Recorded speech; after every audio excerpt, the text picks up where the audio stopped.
ਵਾਹਿਗੁਰੂ ਜੀ ਕਾ ਖਾਲਸਾ ਵਾਹਿਗੁਰੂ ਜੀ ਕੀ ਫਤਿਹ। अस्सलाम वालेकुम आदाब बर्ज महा ਤੁਹਾਡੀ ਹੋਸਟ ਨੀਲਮ ਕੌਰ ਤੇ ਮੈਂ ਟੀਵੀ ਫੋਰ ਸਾਰੇ ਦਰਸ਼ਕਾਂ ਤੇ ਸਰੋਤਿਆਂ ਨੂੰ ਜੀ ਆਇਆਂ ਕਹਿੰਦੀਆਂ ਪ੍ਰੋਗਰਾਮ ਸੱਚਾ ਸੱਚ ਵਿੱਚ ਜਿਹੜੇ ਇਸ ਪ੍ਰੋਗਰਾਮ ਨਾਲ ਦੇਸ਼ਾਂ ਵਿਦੇਸ਼ਾਂ ਤੋਂ ਜੁੜ ਚੁੱਕੇ ਨੇ।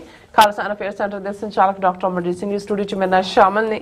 ਉਹਨਾਂ ਨਾਲ ਗੱਲਬਾਤ ਕਰਕੇ ਅੱਜ ਦੇ ਮਿਸ਼ਨ ਸੁਪਰ ਉਹਨਾਂ ਤੋਂ ਉਹਨਾਂ ਦਾ ਤਜਜ਼ੀਆ ਜਾਣਦੇ ਹਾਂ। ਜੀ ਡਾਕਟਰ ਸਾਹਿਬ ਵਾਹਿਗੁਰੂ ਜੀ ਕਾ ਖਾਲਸਾ ਵਾਹਿਗੁਰੂ ਜੀ ਕੀ ਫਤਿਹ।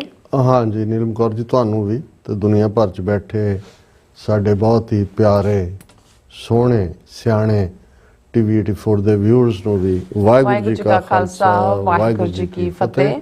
ਸਾਡੇ ਬਹੁਤ ਹੀ ਪਿਆਰੇ ਮੁਸਲਮਾਨ ਭੈਣਾਂ ਭਰਾਵਾਂ ਨੂੰ ਅਸਲਾਮ ਅਲੈਕਮ।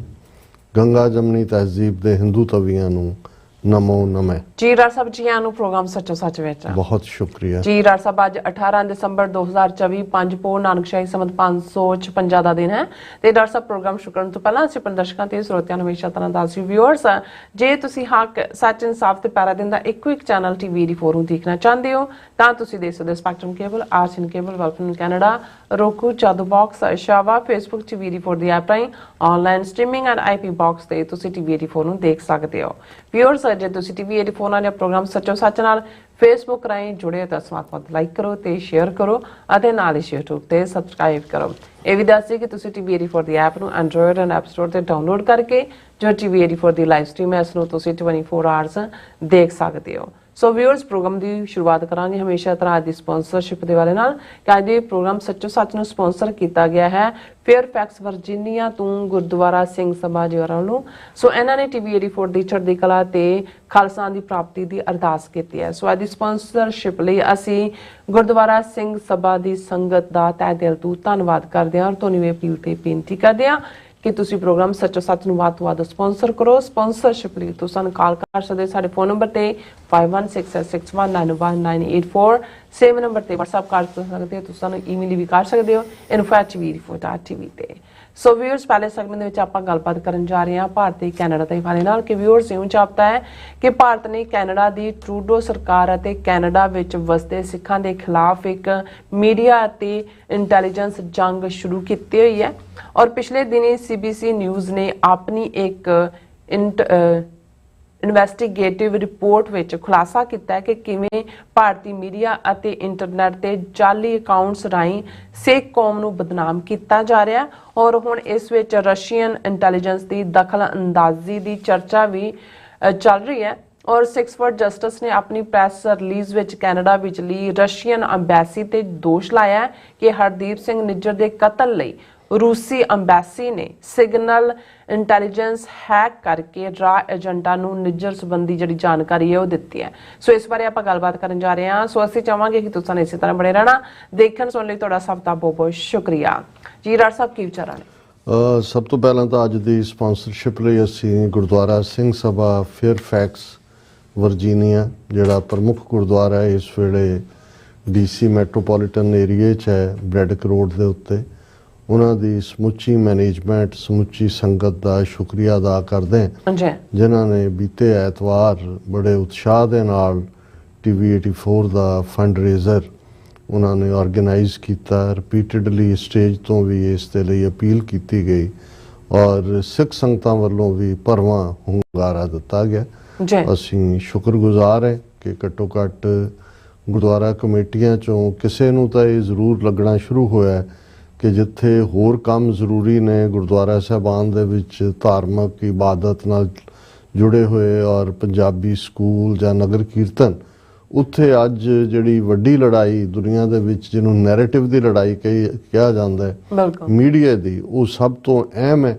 ਔਰ ਜੇ ਇੰਨਾ ਝੂਠ ਦਾ ਪਸਾਰਾ ਇੰਡੀਅਨ ਸਟੇਟ ਜਿਹਦੇ ਕੋਲ 1 ਬਿਲੀਅਨ 400 ਮਿਲੀਅਨ ਦੀ ਆਬਾਦੀ ਹੈ ਦੁਨੀਆ ਭਰ 'ਚ ਉਹਨਾਂ ਦੀਆਂ 150 ਤੋਂ ਜ਼ਿਆਦਾ ਐਮਬੈਸੀਆਂ ਹਾਈ ਕਮਿਸ਼ਨ ਕੌਂਸੂਲੇਟ ਔਰ ਉਹਨਾਂ ਦੇ ਅੱਗੋਂ ਬਾਹਰਲੇ ਮੁਲਕਾਂ 'ਚ ਵੀ ਉਹਨਾਂ ਨੇ ਆਪਣਾ ਇੰਟੈਲੀਜੈਂਸ ਨੈਟਵਰਕ ਮੀਡੀਆ ਰਾਹੀਂ ਕਿਵੇਂ ਪਸਾਰਿਆ ਹੋਇਆ ਤੇ ਜੇ ਉਹਨਾਂ ਦਾ ਮੂੰਹ ਭੰਨਣ ਦੇ ਲਈ ਸਿੱਖ ਨੈਰੇਟਿਵ ਸਿਰਜਣਾ ਤਾਂ ਫਿਰ ਸਾਡੇ ਕੋਲ ਆਪਣਾ ਇਲੈਕਟ੍ਰੋਨਿਕ ਮੀਡੀਆ ਡਿਜੀਟਲ ਮੀਡੀਆ ਔਰ ਪ੍ਰਿੰਟ ਮੀਡੀਆ ਇਹ ਸਾਰਾ ਬੜਾ ਜ਼ਰੂਰੀ ਹੈ। ਔਰ ਟੀਵੀ 84 ਜਿਵੇਂ ਅਸੀਂ ਇਹ ਦਾਅਵਾ ਤਾਂ ਨਹੀਂ ਕਰਦੇ ਕਿ ਸਿਰਫ ਅਸੀਂ ਹੀ ਇਹ ਕਰਦੇ ਹਾਂ ਹੋਰ ਵੀ ਵੀਰ ਭੈਣਾਂ ਇਸ ਪਾਸੇ ਲੱਗੇ ਹੋਏ ਨੇ ਲੇਕਿਨ ਪਿਛਲੇ 12 ਸਾਲਾਂ 'ਚ ਜਿਹੜਾ ਨੈਰੇਟਿਵ ਸਿੱਧਾ ਸਿੱਖ ਕੌਮ ਦੇ ਰਾਜਸੀ ਨਿਸ਼ਾਨੇ ਖਾਲਿਸਤਾਨ ਵੱਲ ਸੇਧਤ ਹੈ ਉਸ ਨੈਰੇਟਿਵ ਨੂੰ ਸਿਰਜਣ ਦੇ ਵਿੱਚ TV 84 ਨੇ ਆਪਣਾ ਕੇਂਦਰੀ ਰੋਲ ਅਦਾ ਕੀਤਾ ਹੈ, ਜਿਸ ਦੇ ਲਈ ਸਿੰਘ ਸਭਾ ਦੀ ਮੈਨੇਜਮੈਂਟ, ਉਹਨਾਂ ਦੇ ਪ੍ਰਬੰਧਕ ਖਾਸ ਤੌਰ ਤੇ ਉਹਨਾਂ ਨੇ ਇਸ ਨੂੰ ਕਬੂਲਿਆ ਵੀ ਔਰ ਇਸ ਦੇ ਲਈ ਉਹਨਾਂ ਨੇ ਇਕਰਾਰ ਵੀ ਕੀਤਾ ਹੈ ਕਿ ਉਹ TV 84 ਦੇ ਲਈ ਹਮੇਸ਼ਾ ਜਿਹੜਾ ਹੈ ਉਹ ਲਿਬਰਲੀ ਜਿਹੜਾ ਹੈ ਉਹ ਫਾਈਨੈਂਸ਼ੀਅਲ ਬੈਕਿੰਗ ਪ੍ਰੋਵਾਈਡ ਕਰਨਗੇ। ਅਸੀਂ ਉਹਨਾਂ ਦਾ ਸ਼ੁਕਰੀਆ ਅਦਾ ਕਰਦੇ ਹਾਂ। ਅਸੀਂ ਇਹ ਵੀ ਦੱਸਦੇ ਹੀ ਹੈ ਕਿ ਆਉਂਦੇ ਵੀਕਐਂਡ ਸੈਚਰਡੇ ਇੱਕ ਸਮਾਗਮ ਗੁਰਦੁਆਰਾ ਸਾਹਿਬ ਸਾਊਥ ਬੈਂਡ ਇੰਡੀਆਨਾ ਦੇ ਵਿੱਚ, ਜਿਹੜਾ ਬੇਸ਼ੱਕ ਟਾਊਨ ਗ੍ਰੈਂਜਰ ਹੈ ਉਹਦੇ 'ਚ ਹੋ ਰਿਹਾ, ਗੁਰਦੁਆਰਾ ਖਾਲਸਾ ਦੀਵਾਨ ਭਾਈ ਭੋਲਾ ਸਿੰਘ ਔਰ ਬਾਕੀ ਸਿੰਘਾਂ ਨੇ ਉਸ ਇਲਾਕੇ ਦੇ ਵਿੱਚ ਇਸ ਗੁਰਦੁਆਰਾ ਸਾਹਿਬ ਦੀ ਸ਼ੁਰੂਆਤ ਕੀਤੀ ਹੈ। ਆਲਰੇਡੀ ਇਨੋਗਰੇਟ ਤਾਂ ਗੁਰਦੁਆਰਾ ਸਾਹਿਬ ਹੋ ਚੁੱਕਾ ਹੈ। ਸੋ ਵੱਡੇ ਸਾਹਿਬਜ਼ਾਦੇ, ਛੋਟੇ ਸਾਹਿਬਜ਼ਾਦਿਆਂ ਤੇ ਮਾਤਾ ਗੁਜਰੀ ਜੀ ਦੀ ਯਾਦ ਨੂੰ ਸਮਰਪਿਤ ਸ਼ਹੀਦੀ ਦਿਵਸ ਜਿਹੜਾ ਹੈ ਉਹ ਸੈਚਰਡੇ 12 ਵਜੇ ਭੋਗ ਪਏਗਾ ਅਖੰਡ ਪਾਠ ਸਾਹਿਬ ਦਾ। ਉਸ ਤੋਂ ਬਾਅਦ ਲੋਕਲ ਕੀਰਤਨੀ ਸਿੰਘ ਨੇ ਸਰਬਜੀਤ ਸਿੰਘ ਕੋਮਲ ਔਰ ਮੈਂ ਵੀ ਉਸ ਸੰਗਤ ਦੇ ਵਿੱਚ ਮੌਜੂਦਗੀ ਦੇ ਨਾਲ ਸ਼ਹੀਦਾਂ ਨੂੰ ਆਪਣੀ ਸ਼ਰਧਾਂਜਲੀ, ਆਪਣੇ ਵਿਚਾਰ ਭੇਟ ਕਰਕੇ ਜਿਹੜਾ ਹੈ ਉਹ ਉਸ ਦਾ ਹਿੱਸਾ ਬਣਾਂਗਾ। ਔਰ ਫਿਰ ਐਤਵਾਰ ਜਿਵੇਂ ਕਿ ਉਸ ਦੀ ਐਡ ਵੀ ਸਾਡੇ ਚੱਲ ਰਹੀ ਹੈ ਰੈਗੂਲਰ ਬ੍ਰੇਕ ਟਾਈਮ ਦੇ ਉੱਤੇ, ਔਰ ਇਹ ਐਫਰਟ ਭਾਈ ਹਰਜਿੰਦਰ ਸਿੰਘ ਔਰ ਉਹਨਾਂ ਦੀ ਸਮੁੱਚੀ ਟੀਮ ਨੌਜਵਾਨ ਸਿੰਘਾਂ ਕੌਰਾਂ ਨੇ ਕੀਤਾ। 3 ਰੋਜ਼ਾ ਪੂਰੇ ਸਮਾਗਮ ਜਿਹੜੇ ਕਿ 40ਵੀਂ ਘੱਲੂਘਾਰੇ ਦੀ ਯਾਦ ਨੂੰ ਸਮਰਪਿਤ ਸਮਾਗਮ ਹੈ। 39 ਸਮਾਗਮ ਆਲਰੇਡੀ ਅੱਡ-ਅੱਡ ਥਾਵਾਂ ਦੇ ਉੱਤੇ ਇਸ ਪੀਰੀਅਡ 'ਚ ਹੋਏ ਨੇ। ਇਹ 40ਵਾਂ ਵੱਡਾ ਸਮਾਗਮ ਹੋਏਗਾ ਔਰ ਇਹ 3 ਦਿਨ ਸਮਾਗਮ ਚੱਲਣਗੇ। ਇਸ ਦੇ ਵਿੱਚ ਫੂਡ ਡਰਾਈਵ ਵੀ ਹੈ, ਬਲੱਡ ਡੋਨੇਸ਼ਨ ਵੀ ਹੈ ਔਰ ਸ਼ਹੀਦਾਂ ਦੀ ਯਾਦ ਨੂੰ ਸਮਰਪਿਤ ਸ਼ਹੀਦੀ ਸਮਾਗਮ ਹੈ। ਔਰ ਫਿਰ ਜਿਸ ਦੇ ਵਿੱਚ ਅਸੀਂ ਵੀ ਪਾਰਟਿਸਿਪੇਟ ਕਰਨਾ ਹੈ ਉਹ ਐਤਵਾਰ ਬਾਅਦ ਦੁਪਹਿਰ ਜਿਹੜਾ ਇੱਕ ਪੂਰੀ ਸ਼ਹੀਦੀ ਕਾਨਫਰੰਸ ਹੈ, ਜਿਸ ਦੇ ਵਿੱਚ ਜਿਹੜੇ ਸਪੀਕਰਸ ਉਹਨਾਂ ਨੇ ਇਨਵਾਈਟ ਕੀਤੇ ਨੇ, ਉਹਨਾਂ ਦੇ ਵਿੱਚ ਬਲਪ੍ਰੀਤ ਸਿੰਘ ਨੌਜਵਾਨ ਨੇ ਵਰਲਡ ਸਿੱਖ ਆਰਗੇਨਾਈਜੇਸ਼ਨ ਨਾਲ ਸੰਬੰਧਿਤ, ਮਨਿੰਦਰ ਸਿੰਘ ਸਿੱਖ ਫੈਡਰੇਸ਼ਨ ਕੈਨੇਡਾ ਦੇ ਬੜੇ ਉਤਸ਼ਾਹੀ ਨੌਜਵਾਨ ਨੇ, ਪ੍ਰਭਜੋਤ ਸਿੰਘ ਪੰਥ ਪੰਜਾਬ ਪ੍ਰੋਜੈਕਟ ਨਾਲ ਇਹਨਾਂ ਦਾ ਸੰਬੰਧ ਹੈ ਔਰ ਮੈਨੂੰ ਵੀ ਉਹਨਾਂ ਨੇ ਇਹ ਆਨਰ ਦਿੱਤਾ ਹੈ ਕਿ ਮੈਂ ਇਸ ਕਾਨਫਰੰਸ ਦਾ ਹਿੱਸਾ ਹੋਵਾਂਗਾ। ਸੋ ਜਿਹੜੇ ਇੰਡੀਆਨਾ ਦੇ ਸਰਾਊਂਡਿੰਗ 'ਚ ਨੇ ਉਹ ਸੈਚਰਡੇ ਦਾ ਸਮਾਗਮ ਜਿਹੜਾ Gurdwara Khalsa Diwan 11870 Adams road ਗ੍ਰੈਂਜਰ Indiana ਦੇ ਵਿੱਚ ਹੈ, ਉਸ 'ਚ ਜਿਹੜਾ ਉਹ ਆਪਣੀ ਹਾਜ਼ਰੀ ਲਵਾ ਸਕਦੇ ਨੇ, ਪਹੁੰਚ ਸਕਦੇ ਨੇ। ਔਰ ਜਿਹੜੇ ਕੈਨੇਡਾ ਨਿਵਾਸੀ ਟੋਰਾਂਟੋ ਤੱਕ ਵੀ ਉੱਥੋਂ 3-4 ਘੰਟੇ ਦੀ ਡਰਾਈਵ ਹੈ। ਜਿਹੜੇ ਵੀ ਵੀਰ, ਜਿਵੇਂ ਅੱਜ ਹੀ ਵੀਰ ਕੁਲਦੀਪ ਸਿੰਘ ਹੋਰਾਂ ਦੀ ਕਾਲ ਆਈ ਸੀ, ਉਹਨਾਂ ਨੇ ਕੱਲ ਐਡ ਦੇਖੀ ਤਾਂ ਉਹਨਾਂ ਨੇ ਕਿਹਾ ਜੀ ਮੈਂ ਜ਼ਰੂਰ ਉੱਥੇ ਪਹੁੰਚਾਂਗਾ। ਸੋ ਹੋਰ ਵੀ ਜਿਹੜੇ ਵੀਰ ਭੈਣਾਂ ਮਿਲਣਾ ਚਾਹਣ, ਕਿਉਂਕਿ ਅਸੀਂ ਸੰਡੇ ਹੀ ਫਿਰ ਵਾਪਸ ਉੱਥੋਂ ਜਿਹੜਾ ਵਿੰਡਜ਼ਰ ਤੋਂ ਚਾਲੇ ਪਾਵਾਂਗੇ ਵਾਪਸੀ ਦੇ, ਕਿਉਂਕਿ ਮੰਡੇ ਮਾਰਨਿੰਗ ਅਸੀਂ ਬੈਕ ਫਲਾਈ ਕਰਨਾ। ਹੁਣ ਗੱਲ ਪਿਛਲੇ ਕੱਲ ਦੇ ਪ੍ਰੋਗਰਾਮ ਨੂੰ ਸਾਡੇ ਵਿਊਅਰਸ ਵੱਲੋਂ, ਕਿਉਂਕਿ ਲੰਬੀ ਇੰਤਜ਼ਾਰ ਤੋਂ ਬਾਅਦ ਜਿਹੜਾ ਇਹ ਪ੍ਰੋਗਰਾਮ ਸਾਹਮਣੇ ਆਇਆ, ਲੇਕਿਨ ਕੁਦਰਤੀ ਕੱਲ ਦਿਲਚਸਪ ਟੌਪਿਕ ਵੀ ਸਨ, ਜਿਸ ਦੇ ਵਿੱਚ ਡੀਪ ਸਟੇਟ ਨਾਲ ਜੁੜਿਆ ਹੋਇਆ ਪਾਰਟ ਔਰ ਰਸ਼ੀਅਨ ਇੰਟੈਲੀਜੈਂਸ ਔਰ ਉਹਨਾਂ ਦਾ ਮੀਡੀਆ ਹਾਊਸ ਜਿਹੜਾ ਪ੍ਰੋ ਇੰਡੀਆ ਕਿਵੇਂ ਉਹਨਾਂ ਨੇ ਰਿਐਕਟ ਕੀਤਾ, ਉਸ ਨੂੰ ਸਾਡੇ ਵਿਊਅਰਸ ਵੱਲੋਂ ਬਹੁਤ ਪਸੰਦ ਕੀਤਾ ਗਿਆ ਔਰ ਅਸੀਂ ਬਹੁਤ ਸਾਰੇ ਕਮੈਂਟ ਨੇ, ਸਭ ਦਾ ਕਲੈਕਟਿਵ ਸ਼ੁਕਰੀਆ ਅਦਾ ਕਰਦੇ ਹਾਂ।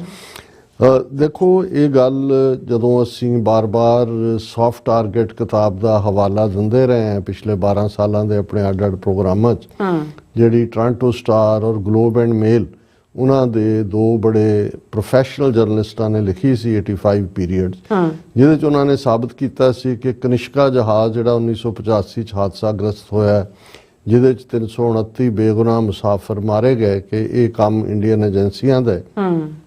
ਔਰ ਉਹਨਾਂ ਨੇ ਇਹ ਵੀ ਇਨਕਸ਼ਾਫ ਕੀਤਾ ਸੀ ਕਿ ਇਸ ਤੋਂ ਮੱਚ ਬਿਫੋਰ ਈਵਨ ਲੇਟ 70s ਦੇ ਵਿੱਚ 78 79 ਜਾਂ ਖਾਸ ਤੌਰ ਤੇ 81 82 ਤੱਕ ਪਹੁੰਚਦੇ ਆ, ਭਾਰਤੀ ਇੰਟੈਲੀਜੈਂਸ ਏਜੰਸੀਆਂ ਦੀ ਸਿੱਖਾਂ ਦੀਆਂ ਸੰਸਥਾਵਾਂ ਦੇ ਵਿੱਚ ਗੁਰਦੁਆਰਿਆਂ 'ਚ ਖਾਸ ਤੌਰ ਤੇ ਪੂਰੀ ਦਖਲ ਅੰਦਾਜ਼ੀ ਸੀ। ਔਰ ਉਸ ਦਾ ਇੱਕ ਸਬੂਤ ਜਿਹੜਾ ਗੁਰਦੁਆਰਾ ਪੇਪ ਗੁਰਦੁਆਰਾ ਸਾਹਿਬ ਟੋਰਾਂਟੋ 'ਚ ਹੈ, ਉਸ ਨਾਲ ਸੰਬੰਧਿਤ ਝਗੜਾ, ਕਿਵੇਂ ਕੋਰਟ ਰੂਮ ਦੇ ਵਿੱਚ ਗੋਲੀ ਚੱਲੀ, ਗੋਲੀ ਚਲਾਉਣ ਵਾਲੇ ਅਮਰਜੀਤ ਸਿੰਘ ਸਮਰੇ ਨੂੰ ਕਿਵੇਂ ਇੰਡੀਅਨ ਏਜੰਸੀਆਂ ਨੇ ਬਾਹਰ ਕੱਢਿਆ, ਭਾਰਤ ਲਗੇ ਔਰ ਬਾਅਦ 'ਚ ਉਹਨੂੰ ਕਿਵੇਂ ਫਿਰ ਕੈਨੇਡਾ ਨੇ ਐਕਸਟਰਾਡਾਈਟ ਕਰਵਾਇਆ।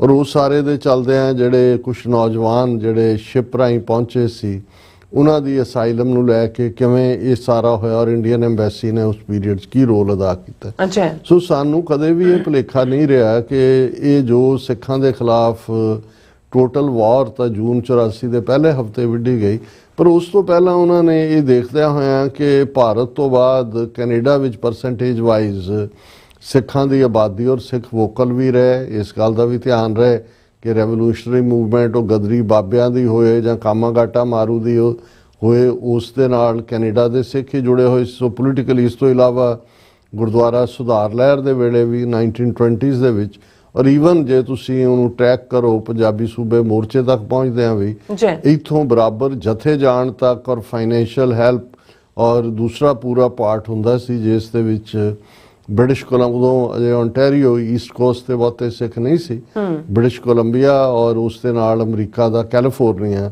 ਜਿੱਥੋਂ ਵੱਡੀ ਗਿਣਤੀ ਦੇ ਵਿੱਚ ਹਰ ਕਿਸਮ ਦੀ ਮਦਦ ਜਾਂਦੀ ਸੀ।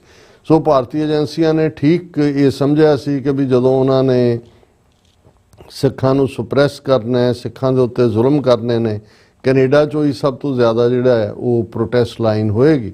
ਸੋ ਇਸ ਕਰਕੇ ਉਹਨਾਂ ਦੀ ਇੰਟਰਫੇਰੈਂਸ ਪੂਰੀ ਰਹੀ। 1985 'ਚ ਕਨਿਸ਼ਕਾ ਦਾ ਹਾਦਸਾ ਕਰਵਾ ਕੇ ਉਹਨਾਂ ਨੇ ਸਾਡੀ ਮੂਵਮੈਂਟ ਨੂੰ ਇੰਟਰਨੈਸ਼ਨਲ ਟੈਰਰਿਜ਼ਮ ਦੇ ਖਾਤੇ 'ਚ ਪਾ ਦਿੱਤਾ, ਲੇਕਿਨ ਔਰ ਉਹਦਾ ਕਾਫੀ ਸੈਟਬੈਕ ਵੀ ਹੋਇਆ। ਕਈ ਵਾਰੇ ਮੀਡੀਆ ਟਰਾਇਲ ਹੋਇਆ, ਭਾਵੇਂ ਬਾਅਦ ਦੇ ਵਿੱਚ ਉਹ ਐਕਵਿਟ ਹੋਏ ਜਾਂ ਉਂਗਲ ਭਾਰਤੀ ਏਜੰਸੀਆਂ ਵਾਲੀ ਗਈ, ਪਰ ਇਸ ਪੀਰੀਅਡ ਤੱਕ ਆਲਰੇਡੀ ਸਿੱਖਾਂ ਨੂੰ ਬਦਨਾਮ ਕੀਤਾ ਜਾ ਚੁੱਕਾ ਸੀ। ਫਿਰ 84 ਤੋਂ 94 95 ਤੱਕ ਉਹੀ ਇੰਡੀਅਨ ਏਜੰਸੀਆਂ ਨੇ ਇਸ ਸਾਰੀ ਮੂਵਮੈਂਟ ਨੂੰ ਅਗੇਨ, ਜਦੋਂ ਕਿ ਹਥਿਆਰਬੰਦ ਸੰਘਰਸ਼ ਵੀ ਪੰਜਾਬ 'ਚ ਲੜਿਆ ਜਾ ਰਿਹਾ ਸੀ, ਸਿੱਖਾਂ ਨੂੰ, ਕੈਨੇਡੀਅਨ ਸਿੱਖਾਂ ਨੂੰ ਸ਼ੱਕੀ ਬਣਾਇਆ। ਕੈਨੇਡੀਅਨ ਏਜੰਸੀਆਂ ਦੇ ਵਿੱਚ ਉਹਨਾਂ ਦੀ ਪੂਰੀ ਇਨਫਿਲਟ੍ਰੇਸ਼ਨ ਸੀ।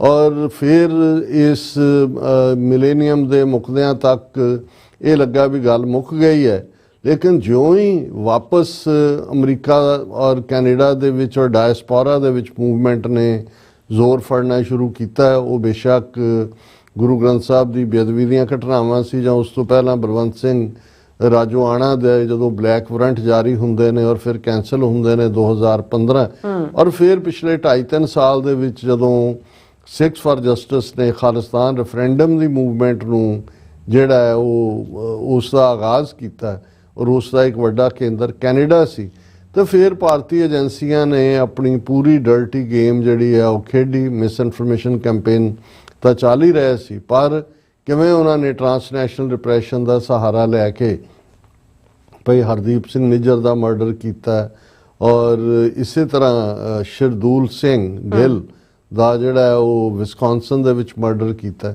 ਔਰ ਅਮਰੀਕਾ ਦੇ ਵਿੱਚ ਗੁਰਪਤਵੰਤ ਪੰਨੂ ਮਰਡਰ ਪਲਾਟ ਜਿਹੜਾ ਅਮਰੀਕਨ ਏਜੰਸੀਆਂ ਨੇ ਫਾਈਲ ਕੀਤਾ।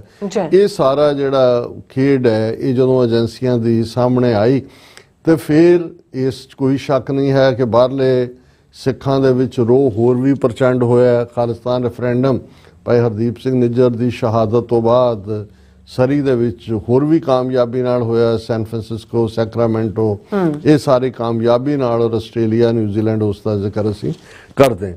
ਹੁਣ ਇਸ ਸਾਰੇ ਪੀਰੀਅਡ 'ਚ ਭਾਰਤੀ ਏਜੰਸੀਆਂ ਨੇ, ਔਰ ਜਦੋਂ ਕੈਨੇਡਾ ਦੀ ਸੀਸਸ, RCMP, ਉਹਨਾਂ ਦੀ ਪਬਲਿਕ ਸੇਫਟੀ ਇਨਵੈਸਟੀਗੇਟਿਵ ਕਮੇਟੀਆਂ ਨੇ ਔਰ ਕੈਨੇਡੀਅਨ ਗਵਰਨਮੈਂਟ ਨੇ ਅਲਟੀਮੇਟਲੀ ਇਹ ਕਨਕਲੂਡ ਕੀਤਾ ਕਿ ਭਾਈ ਇੰਡੀਆ ਦੇ ਜਿਹੜੇ ਡਿਪਲੋਮੈਟ ਨੇ ਜਿਨ੍ਹਾਂ 'ਚ ਸੰਜੇ ਕੁਮਾਰ ਖੁਦ ਸ਼ਾਮਲ ਹੈ, ਉਹਨਾਂ ਨੇ ਇਸ ਦੇ ਵਿੱਚ ਐਕਟਿਵ ਪਾਰਟਿਸਿਪੇਸ਼ਨ ਕੀਤੀ ਹੈ ਇਸ ਕਿਲਿੰਗ ਦੇ ਵਿੱਚ। ਉਹਨਾਂ ਨੂੰ ਪਰਸੋਨਾ ਨਾਨ ਗ੍ਰੇਟਾ ਬਣਾ ਕੇ ਬਾਹਰ ਕੱਢਿਆ ਗਿਆ। ਟਰਾਇਲ ਚੱਲ ਰਿਹਾ ਜਿਹੜੇ ਬਾਕੀਆਂ ਦਾ। ਹਾਲਾਂ ਇਹ ਵੀ ਸਾਹਮਣੇ ਆਇਆ ਕਿ ਉਸ ਤੋਂ ਪਹਿਲਾਂ ਰਿਪਦਮਨ ਸਿੰਘ ਮਲਕ, ਜਿਸ ਨੂੰ ਪਹਿਲਾਂ ਏਅਰ ਇੰਡੀਆ ਦੇ ਵੇਲੇ ਇਹਨਾਂ ਨੇ ਫਰੇਮ ਕੀਤਾ, ਉਹਨੂੰ ਖਾਲਿਸਤਾਨੀ ਖਾਤੇ 'ਚ ਪਾ ਕੇ ਫਿਰ ਉਹਨੂੰ ਖਾਲਿਸਤਾਨੀਆਂ ਵੱਲੋਂ ਮਾਰੇ ਜਾਣ ਦਾ ਕਹਿ ਕੇ, ਹਾਲਾਂ ਉਹ ਆਪਰੇਸ਼ਨ ਵੀ ਦੋਨੋਂ ਤਰ੍ਹਾਂ ਹੀ, ਪਹਿਲਾਂ ਵੀ ਇਨਵੋਲਵਮੈਂਟ ਵੀ ਔਰ ਕਿਲਿੰਗ ਵੀ, ਉਹ ਭਾਰਤੀ ਏਜੰਸੀਆਂ ਦਾ ਕੰਮ ਹੀ ਸੀ। ਹੁਣ ਇਸ ਸਾਰੇ ਪੀਰੀਅਡ 'ਚ ਜਦੋਂ ਤੋਂ ਭਾਰਤ ਐਜ਼ ਏ ਰੋਗ ਸਟੇਟ ਉਸ ਦਾ ਇਮੇਜ ਸਾਹਮਣੇ ਹੈ, America, Canada, Australia, New Zealand, UK ਦੇ ਵਿੱਚ ਇਸ ਬਾਰੇ ਉਹਨਾਂ ਦੇ ਇੰਟੈਲੀਜੈਂਸ ਚੀਫ ਇੱਥੇ ਪਾਲੋ ਆਲਟੋ ਦੇ ਵਿੱਚ ਮਿਲਦੇ ਨੇ। ਆਸਟ੍ਰੇਲੀਆ ਦਾ ਇੰਟੈਲੀਜੈਂਸ ਚੀਫ ਆਸਟ੍ਰੇਲੀਆ ਨੂੰ ਇੰਡੀਆ ਦਾ ਨੈਸਟ ਆਫ ਸਪਾਈਜ਼ ਕਹਿੰਦਾ ਹੈ, ਔਰ ਕੈਨੇਡਾ ਦੇ ਵਿੱਚ ਤਾਂ ਹੁਣ ਇਹ ਕਿਸ ਹੱਦ ਤੱਕ ਗੱਲ ਜਾ ਚੁੱਕੀ ਹੈ, ਇਹ ਈਵਨ ਜਸਟਿਨ ਟਰੂਡੋ ਦੀ ਸਰਕਾਰ ਨੂੰ ਡੀਸਟੈਬਿਲਾਈਜ਼ ਹੁੰਦਾ ਦੇਖਣ ਦੇ ਲਈ ਤੁਸੀਂ ਕੋਈ ਵੀ ਖਬਰ ਦੇਖੋਗੇ ਪਿਛਲੇ ਪੀਰੀਅਡ 'ਚ ਇਹਨਾਂ 2-3 ਹਫ਼ਤਿਆਂ 'ਚ ਦੇਖੋ ਕਿ ਜੀ ਜੇ ਉਹਨਾਂ ਦੀ ਫਾਈਨੈਂਸ ਮਿਨਿਸਟਰ ਜਿਹੜੀ ਡਿਪਟੀ ਪ੍ਰਾਈਮ ਮਿਨਿਸਟਰ ਵੀ ਸੀ ਉਹਨੇ ਰਿਜ਼ਾਈਨ ਕੀਤਾ ਤਾਂ ਮੀਡੀਆ ਭਾਰਤੀ ਭਰ ਗਿਆ ਕਿ ਟਰੂਡੋ ਗਿਆ। ਫਿਰ ਜਗਮੀਤ ਸਿੰਘ ਨਾਲ ਜੋੜ ਕੇ ਕਿ ਜੀ ਹੁਣ ਜਗਮੀਤ ਸਿੰਘ ਵੀ ਹੱਥ ਖਿੱਚ ਲਏਗਾ ਔਰ ਇਹ ਸਾਰਾ ਹੋਏਗਾ।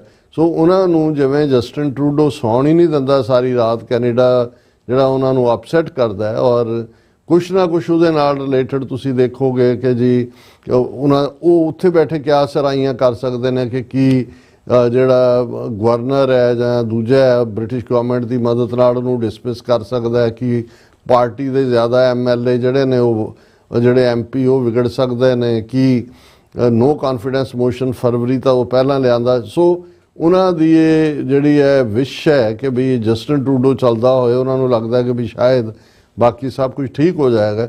ਔਰ ਇਸ ਸਾਰੇ ਪੀਰੀਅਡ ਦੇ ਵਿੱਚ ਕਿਉਂਕਿ ਇੰਡੀਅਨ ਏਜੰਟਸ ਰਾਹ ਦੇ ਉਹਨਾਂ ਦੇ ਡਿਪਲੋਮੈਟ ਸਾਰੇ ਹੀ ਮੁਲਵਸ ਪਾਏ ਗਏ ਸਾਰੇ 'ਚ, ਤੇ ਜ਼ਾਹਰ ਹੈ ਸਿੱਖਸ ਫਾਰ ਜਸਟਿਸ ਨੇ ਰਾਈਟਫੁਲ ਕਾਲ ਦਿੱਤੀ ਕਿ ਵੀ ਇਹਨਾਂ ਨੇ ਕੈਨੇਡੀਅਨ ਸੋਇਲ ਦੇ ਉੱਤੇ ਕਿਲਿੰਗਸ ਕੀਤੀਆਂ ਨੇ ਸਿੱਖਾਂ ਦੀਆਂ, ਇਸ ਲਈ ਇਹ ਜਿੱਥੇ ਵੀ ਜਾਣਗੇ ਔਰ ਇਹਨਾਂ ਦੇ ਜਿਹੜੇ ਸਲਾਟਰ ਹਾਊਸ ਸਿੱਖਾਂ ਦੇ ਲਈ ਇਹਨਾਂ ਨੇ ਹਾਈ ਕਮਿਸ਼ਨਰ ਕੌਂਸਲੇਟਾਂ ਦੇ ਨਾਂ ਥੱਲੇ ਬਣਾਏ ਹੋਏ ਨੇ, ਇਹਨਾਂ ਨੂੰ ਸੀਲ ਕੀਤਾ ਜਾਏ, ਇਹਨਾਂ ਨੂੰ ਬਾਹਰ ਕੱਢਿਆ ਜਾਏ ਔਰ ਇਹ ਜਿੱਥੇ ਵੀ ਜਾਣਗੇ ਅਸੀਂ ਪ੍ਰੋਟੈਸਟ ਕਰਾਂਗੇ। ਔਰ ਫਿਰ ਉਹਨਾਂ ਨੇ ਇੰਡੀਅਨ ਏਜੰਸੀਆਂ ਨੇ ਬੜੀ ਚਲਾਕੀ ਨਾਲ ਇਹ ਸਰਟੀਫਿਕੇਟ ਦੇਣ ਦੇ ਬਹਾਨੇ ਕਿ ਜੀ ਜਿਹੜੇ ਪੈਨਸ਼ਨ ਲੈ ਰਹੇ ਨੇ ਦੂਜੇ ਮੰਦਰਾਂ ਦੇ ਵਿੱਚ ਉਹਨਾਂ ਦੇ ਜਿਹੜੇ ਨੇ ਉਹ ਵਿਜ਼ਿਟਸ ਜਾਂ ਉਹਨੂੰ ਕੈਂਪ ਕਹਿ ਕੇ ਰੱਖਣਾ ਸ਼ੁਰੂ ਕੀਤਾ। ਸੋ ਜ਼ਾਹਰ ਹੈ ਉਹ ਮੰਦਰ ਹੋਏ, ਗੁਰਦੁਆਰਾ ਹੋਏ, ਮਸਜਿਦ ਹੋਏ, ਜੇ ਇਹ ਕਿਲਿੰਗ ਗੈਂਗਸ ਨੇ ਹਾਈ ਕਮਿਸ਼ਨਰ ਔਰ ਕੌਂਸਲੇਟਸ ਦੀ, ਉਹਦੇ ਤੇ ਪ੍ਰੋਟੈਸਟ ਤਾਂ ਹੋਣੇ ਹੀ ਨੇ। ਫਿਰ ਇਸ ਮੁੱਦੇ ਨੂੰ ਉਹਨਾਂ ਨੇ ਹਿੰਦੂ ਸਿੱਖ ਮੁੱਦਾ ਬਣਾਉਣ ਦੀ ਕੋਸ਼ਿਸ਼ ਕੀਤੀ ਔਰ ਬਰੈਂਪਟਨ ਦੀ ਘਟਨਾ ਵੇਲੇ ਤਾਂ ਇਸ ਨੂੰ ਫਿਰ ਉਹਨਾਂ ਨੇ ਮੰਦਰ ਦੇ ਉੱਤੇ ਸਿੱਖਾਂ ਦਾ ਹਮਲਾ, ਔਰ ਹਾਲਾਂ ਅਸੀਂ ਉਸ ਦੇ ਉੱਤੇ ਡਿਟੇਲ 'ਚ ਡਿਸਕਸ ਕੀਤਾ ਹੋਇਆ ਕਿ ਕਿਵੇਂ ਅੰਦਰੋਂ ਨਿਕਲ ਕੇ ਉਹਨਾਂ ਦੀ ਕਰਾਊਡ ਨੇ ਜਿਹੜਾ ਉਹ ਹਮਲਾ ਕੀਤਾ ਔਰ ਕਿਵੇਂ ਜਿਹੜਾ ਬਿਲਕੁਲ ਪੀਸਫੁਲ, ਕਿਉਂਕਿ ਉੱਥੇ ਇੰਡੀਅਨ ਕੌਂਸਲੇਟ ਆ, ਫਿਰ ਇਹਨਾਂ ਨੇ ਕੋਸ਼ਿਸ਼ ਕੀਤੀ ਕਿ ਭਾਈ ਇਸ ਸਾਰੇ ਨੂੰ ਇੰਡੀਅਨ ਮੀਡੀਆ ਨੇ ਵੀ ਇਸ ਨੂੰ ਸਿੱਖਾਂ ਵੱਲੋਂ ਹਿੰਦੂਆਂ ਦੇ ਮੰਦਰ ਤੇ ਹਮਲਾ ਕਰਕੇ ਇਸ ਦੀ ਕੋਸ਼ਿਸ਼ ਕੀਤੀ ਔਰ ਉਹਦੇ 'ਚ ਹਰਿਆਣੇ ਦੇ ਰੋਡ ਔਰ ਜਾਟ ਸਟੂਡੈਂਟਸ ਜਾਂ ਦੂਸਰਿਆਂ ਨੂੰ ਵਰਤਿਆ ਗਿਆ।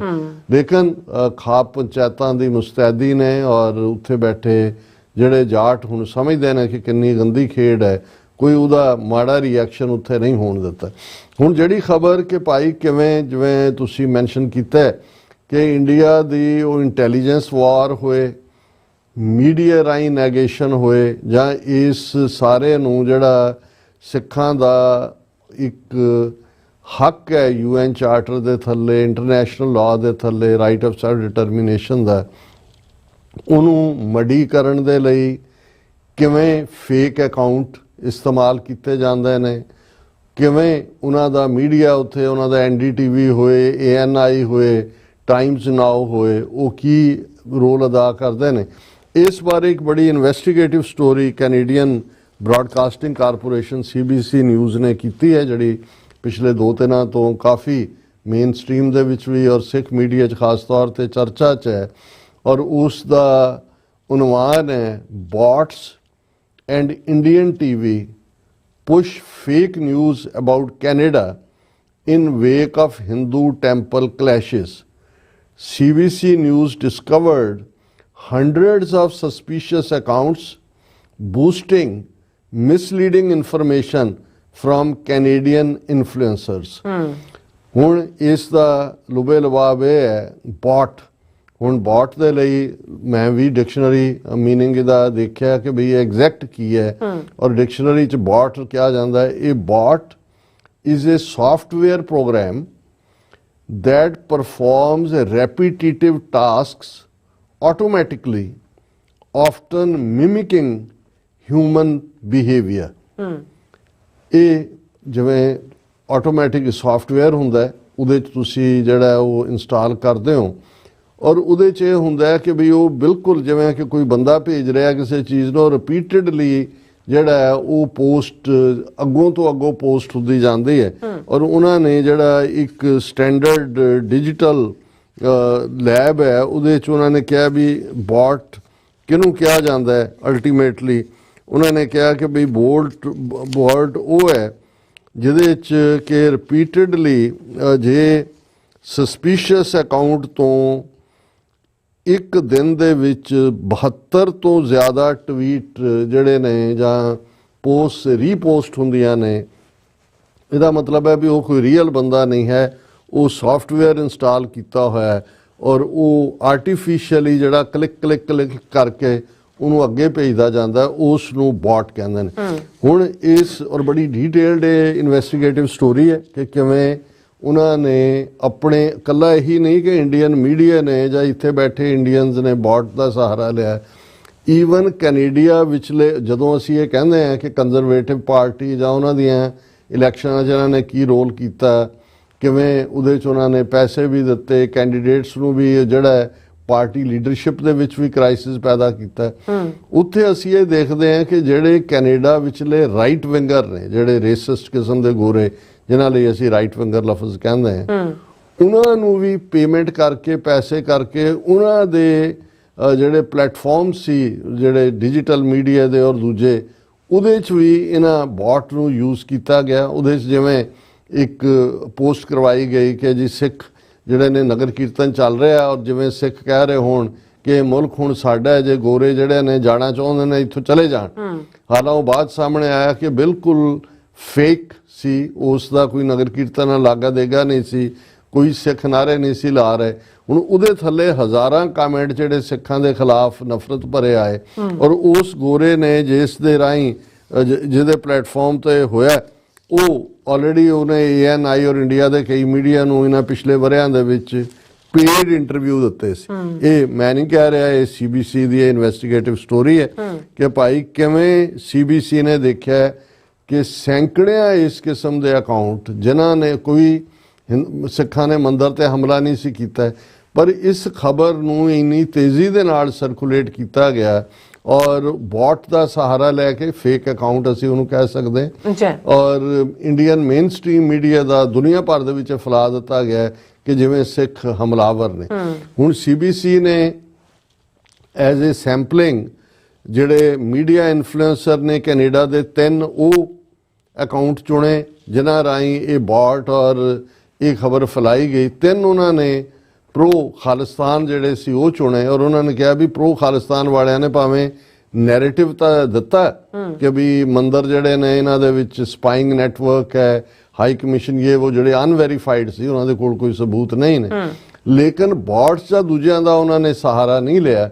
ਲੇਕਿਨ ਇਧਰ ਹਿੰਦੂਤਵੀ ਜਿਹੜਾ ਮੋਟਿਵ ਹੈ ਉਹਨਾਂ ਨੇ ਕਿਵੇਂ ਵਰਤਿਆ ਔਰ ਇਸ ਦੀ ਬਿਗਨਿੰਗ ਇਸ ਸਟੋਰੀ ਦੀ ਇਹ ਹੈ ਕਿ ਭਾਈ ਇਹ wave of misinformation about Canadian institutions is being amplified by suspected bot accounts on social media and by pro-Modi news outlets in India, raising concerns it could imperil relations between Sikhs and Hindus in Canada. ਇਹਨੂੰ Sikh Hindu issue ਬਣਾ ਕੇ ਕਿਵੇਂ ਇਹਨਾਂ ਨੇ CBC News reviewed hundreds of posts on X and dozens of hours of footage streamed on YouTube in the days before and after clashes outside Hindu temples in Surrey, BC and Brampton, Ontario in November.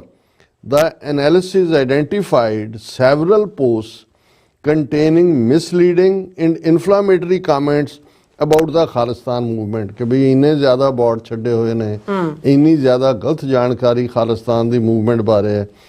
और फिर उन्होंने कहा भी और ਜਿਹੜੇ ਨੇ ਸਿੱਖ Canadian in general ਉਹ ਜਿਹੜੇ ਨੇ ਉਹਨਾਂ ਦੇ ਖਿਲਾਫ ਉਹਨਾਂ ਅਕਾਊਂਟਸ ਨੂੰ ਫਿਰ ਬਾਰ-ਬਾਰ ਰੀਸਰਕੂਲੇਟ ਕੀਤਾ ਗਿਆ। ਉਹਨਾਂ ਨੇ ਕਿਹਾ some of these claims were then repeated on Indian media outlets sympathetic to Prime Minister Narendra Modi ਕਿ ਫਿਰ ਇੰਡੀਆ ਦੇ ਵਿੱਚ ਜਿਹੜਾ ਮੋਦੀ ਮੀਡੀਆ ਜਿਹਨੂੰ ਗੋਦੀ ਮੀਡੀਆ ਕਿਹਾ ਜਾਂਦਾ ਹੈ ਉਹ ਉਹਨਾਂ ਨੇ ਅੱਗੋਂ ਉਹਨਾਂ ਨੂੰ ਸਰਕੂਲੇਟ ਕੀਤਾ ਔਰ ਉਹਨਾਂ ਨੇ CBC ਨੇ ਪੈਰਲਲ ਐਨਾਲਿਸਿਸ ਕੀਤਾ ਪ੍ਰੋ ਖਾਲਿਸਤਾਨ ਅਕਾਊਂਟਸ ਦਾ ਔਰ ਦੂਸਰਿਆਂ ਦਾ।